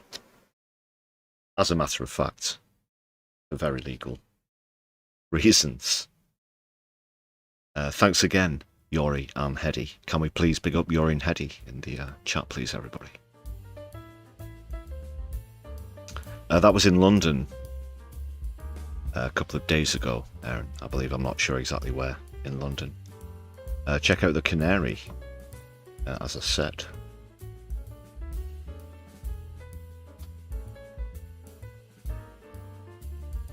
So this is the clip I was talking about. Tim Crossland from Defend Our Juries on reasons, a few reasons to stay optimistic. Of course, this isn't as far as this case will go in legal terms. It's a self-defeating judgment from the state today, because we know that ultimately the prescription will be found to be unlawful, if not by the Supreme Court, probably not by the Supreme Court, because let's face it, the British courts have allowed themselves to be weaponised to suppress opposition to genocide, to preserve the shares for the arms companies, just like for the fossil fuel companies. That is their job, upholding the status quo, upholding power. But this prescription will fall at the European Court of Human Rights, and we know that, because already the Council of Europe has said this is a shocking overreach, it's a shocking violation of international human rights law. so has Volker Turk, UN Human Rights Chief, so has Amnesty, so has anyone with any basic understanding of human rights law. But far more importantly, we will be winning outside court. And today, in many ways, is a great day for the movement. It's a great day for all of us who've been looking for a way to express our horror at what our government does, who before the 5th of July last year didn't know how to express our resistance, didn't know how to send a message. The government must stop using our taxpayer money to fund the slaughter of civilians, to fund the shooting of children, to fund the starvation, the rape of beautiful people in Gaza and the West Bank. But that prescription has given us such an easy way. All we need to do is sit down with our conscience, with our cardboard signs, which say, I oppose genocide, I support Palestine action, and together our resistance will grow and build, and we will win. Thank you.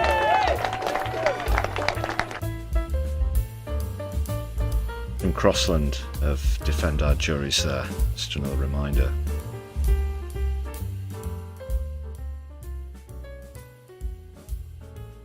Stay positive, people.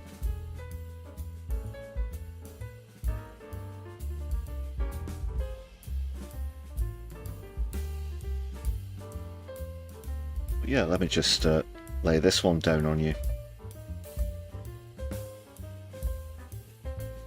As Tim said, ultimately, this will fall at the European courts, possibly Supreme Court.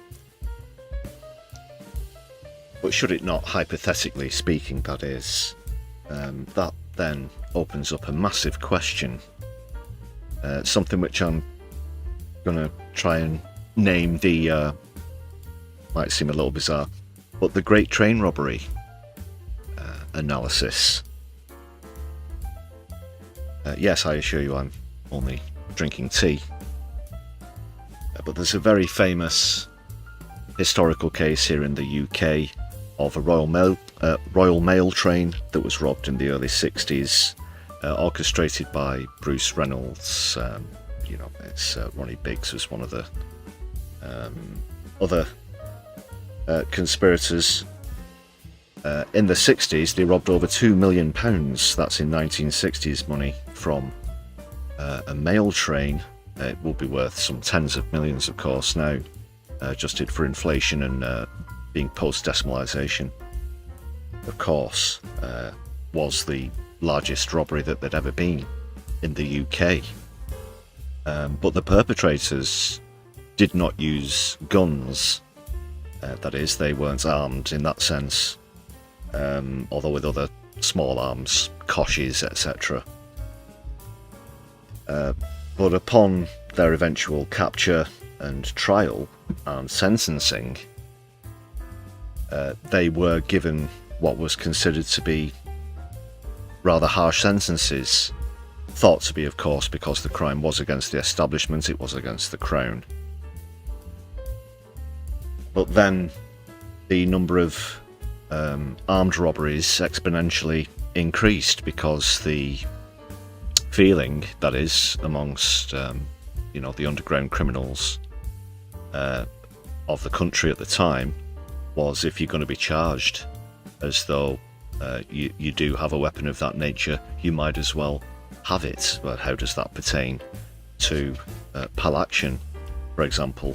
Well, if people who practice non-violent direct action are going to be charged as though they not only use violence but are in fact categorised as terrorists, then hypothetically, what would there be to stop them from actually doing that? Would that be an attempt to perhaps goad organisations into using such tactics to try and legitimise these ridiculous prescriptions in the first place?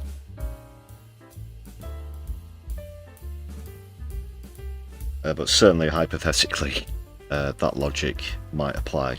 I just wanted to throw that one your way.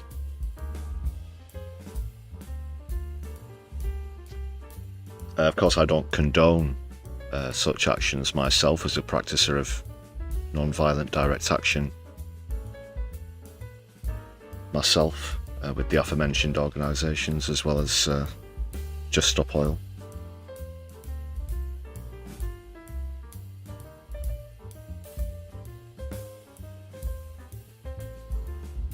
Not in PAL action though, I do support, defend our juries, of course. It's incredible how careful you have to be with what you say now in this free country that we live in, with free speech.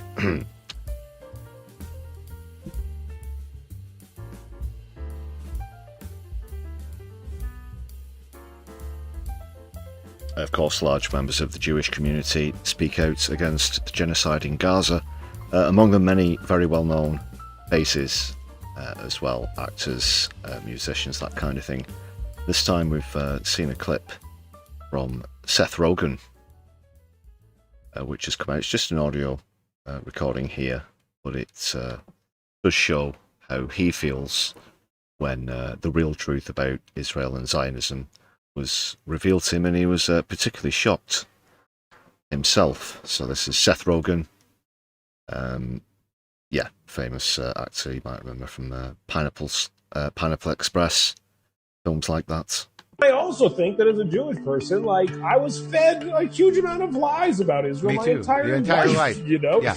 They never tell you that. Oh, by the way, there were people there. They make it seem like it was just like they're sitting there. Yeah, it was the doors open. Hours for the taking. Like, it literally, they forget to include the fact to every young Jewish person, basically, like, oh, by the way, there were people there. I'm afraid of Jews. I'm 100% afraid of Jews. Oh, yeah. That's it. It would be nice to live somewhere that was not a part of the Christian apocalyptic prophecy, which is also probably a good idea. It's like, maybe settle somewhere that, you know, the Christians don't think you all have to die in order for the yeah, and then they want us all to go there. They need a certain number of They need Jews us to go there so we can die, so the apocalypse. But that, could you imagine living in Israel? Would you ever go live in Israel? No, it would be... I'm the same way, and we're going to piss off a bunch of Jews. It's like, you know, for some reason, my mother, who's not religious or whatever, but her generation, they were kind of hung up on Israel, and they find some comfort in it. And I've been there, and I'm like, I couldn't imagine living here. No, there are nice parts, and I think you I could imagine at best you are convincing yourself that you are far enough away from a major conflict to not worry about it, right? Which is like a terrible thing to convince yourself of, and like, I don't understand. To me, it just seems very like an antiquated thought process. Like, if it is for religious reasons, I don't agree with it because I think religion is silly. If it is for truly the preservation of Jewish people, it makes no sense because, again, you don't keep something you're trying to preserve all in one place, especially when that place has proven to be volatile, pretty volatile. You know, I'm trying to keep all these things safe. I'm going to put them in my blender and hope that that's the best place that'll do it. Like, it doesn't make sense to me. They just want to make sure that you are frightened of your own survival to the point where when you get old enough, you will make sure that that money goes to Israel and that trees are planted and that you always speak highly of Israel and Israel must survive no matter what.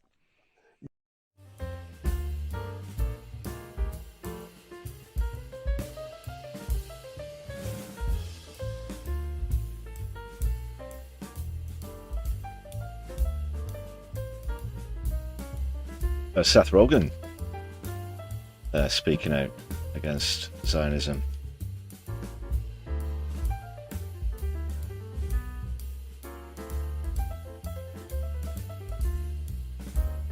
We'll take a comedy break, I think.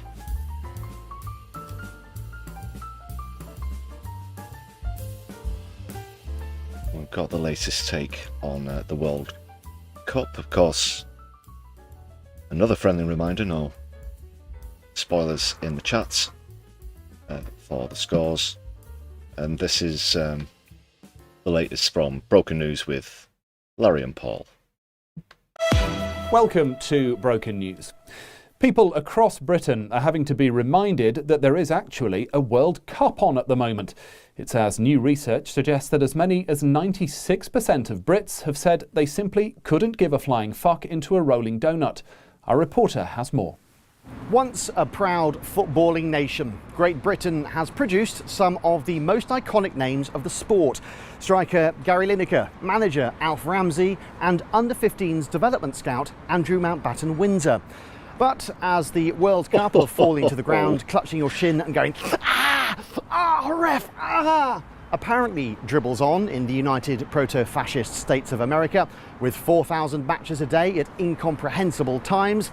Some players and referees being cavity searched on the airport tarmac because they look a little bit ethnic, and ticket prices higher than Tommy Robinson on a gas-fuelled hate march in central London in which he sniffs that 3 million people went. But it's clearly a lot fewer than that, you tiny delusional twat. Yes, it seems people here have run out of tosses to give. According to this survey, many say they've finally been turned off by massive and systemic corruption, which goes all the way to the tippity top of the sport and has done for ages, but no one's ever noticed it before. They point to controversial incidents such as Manchester City chucking so much wonga, so much bunts at the Premier League that they basically bought a load of titles, which is totally fair. Russia holding the World Cup shortly after twocking Crimea, or Qatar building stadiums by lobbing a load of migrant workers into a big mincer like some sort of blood sacrifice to the god of football, Terry Venables. El Telachba. However, in a statement, FIFA says there is no corruption and offered us 30 grand and the first ever FIFA World Journalism Award not to run this piece. Did they? Oh shit, yes, sorry, I forgot to tell you about that. Oh, we're doing it now, aren't we? So... Yeah. Sorry. Of course, in the past decade, there had been a brief spike in interest in soccer here, hadn't there? After a well-spoken man put on a waistcoat and took the bold stance of not being a massive dickhead, which was unusual for the sport at the time. That's right. I mean, it's unbelievable, Jeff, but now many here have simply given up hope of any success on the pitch. After 30 years of hurt became 60 years of hurt. Some English people need to realise that football isn't coming home. It's not coming home. Stop saying it's coming home. It left 60 years ago. It took the kids. It's remarried. It's happy now. It's not coming home. Move on. Let it go. Finally, there has been some pushback on this report from Big Football. One critic of this survey says it's impossible to gauge British interest in the World Cup because if you're in the UK these days and you want to use search terms like cup, dribbling, balls, tackle or box, you have to pretend you're somewhere else using a VPN. Back to you. What a lovely story. Well, that's all from Broken News. You're up to date.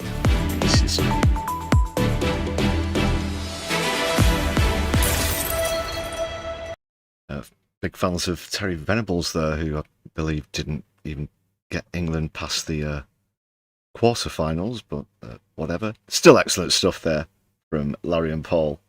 And Broken News, do go and subscribe. There's a link in the description of the stream.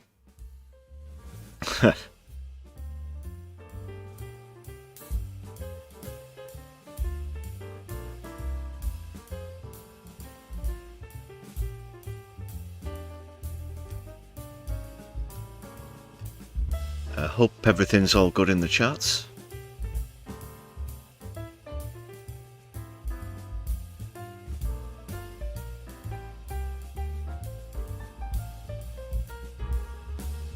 A lot of members in this evening's chat as well.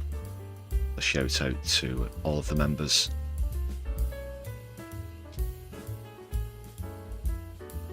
I've got 122 now. Thanks for all the gifts on this evening's stream as well.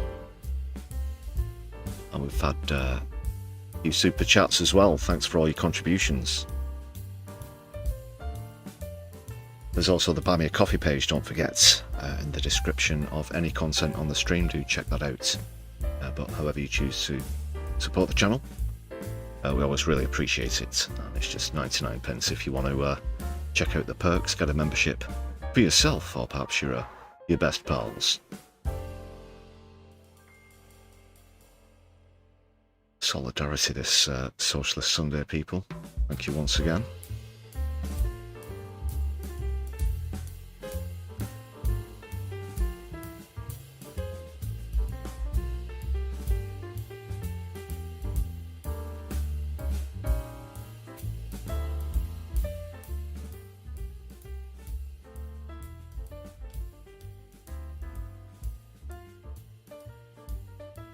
We'll be ferrying off to the Fondue Lounge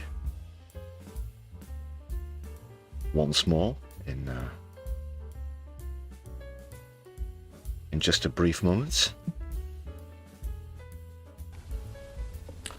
And I'm getting quite near the end now of this analysis.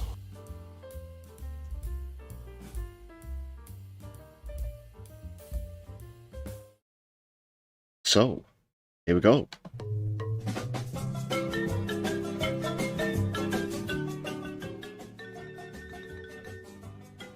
Yes, what an eventful week it's been. Thank you for joining us on all of the live streams.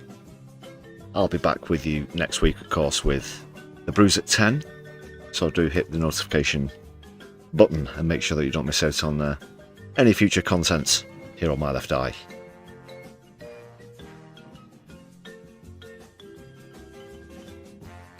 As mentioned earlier, perhaps one of the final fondue parties that Keith will be hosting. We'll see what happens as the days go by. As for this evening, though, that's all from me, your humble host, Lefty. Thank you for joining me on the Sunday live stream. Free Palestine, Lebanon, Sudan and Yemen. Don't let the bastards grind you down. Don't watch the news, be the news, and My Left Eye will be seeing you soon. A very good evening, people. Solidarity.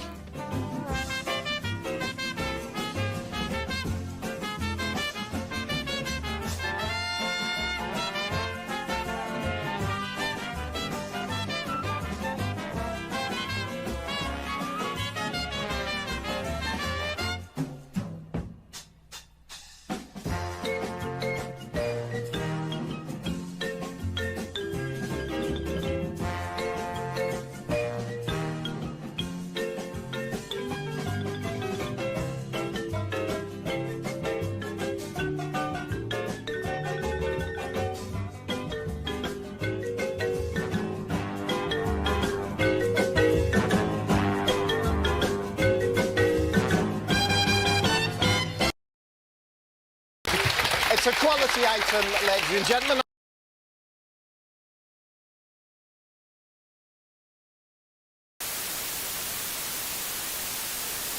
Right, off you go. Oh, thank you. Thank you very much. That's easy!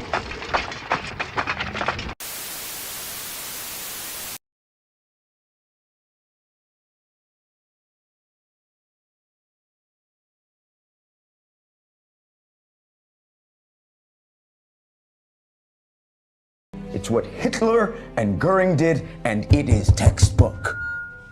And if you think the next time it happens, we're gonna recognize it because they're wearing scary uniforms, you're out of your damn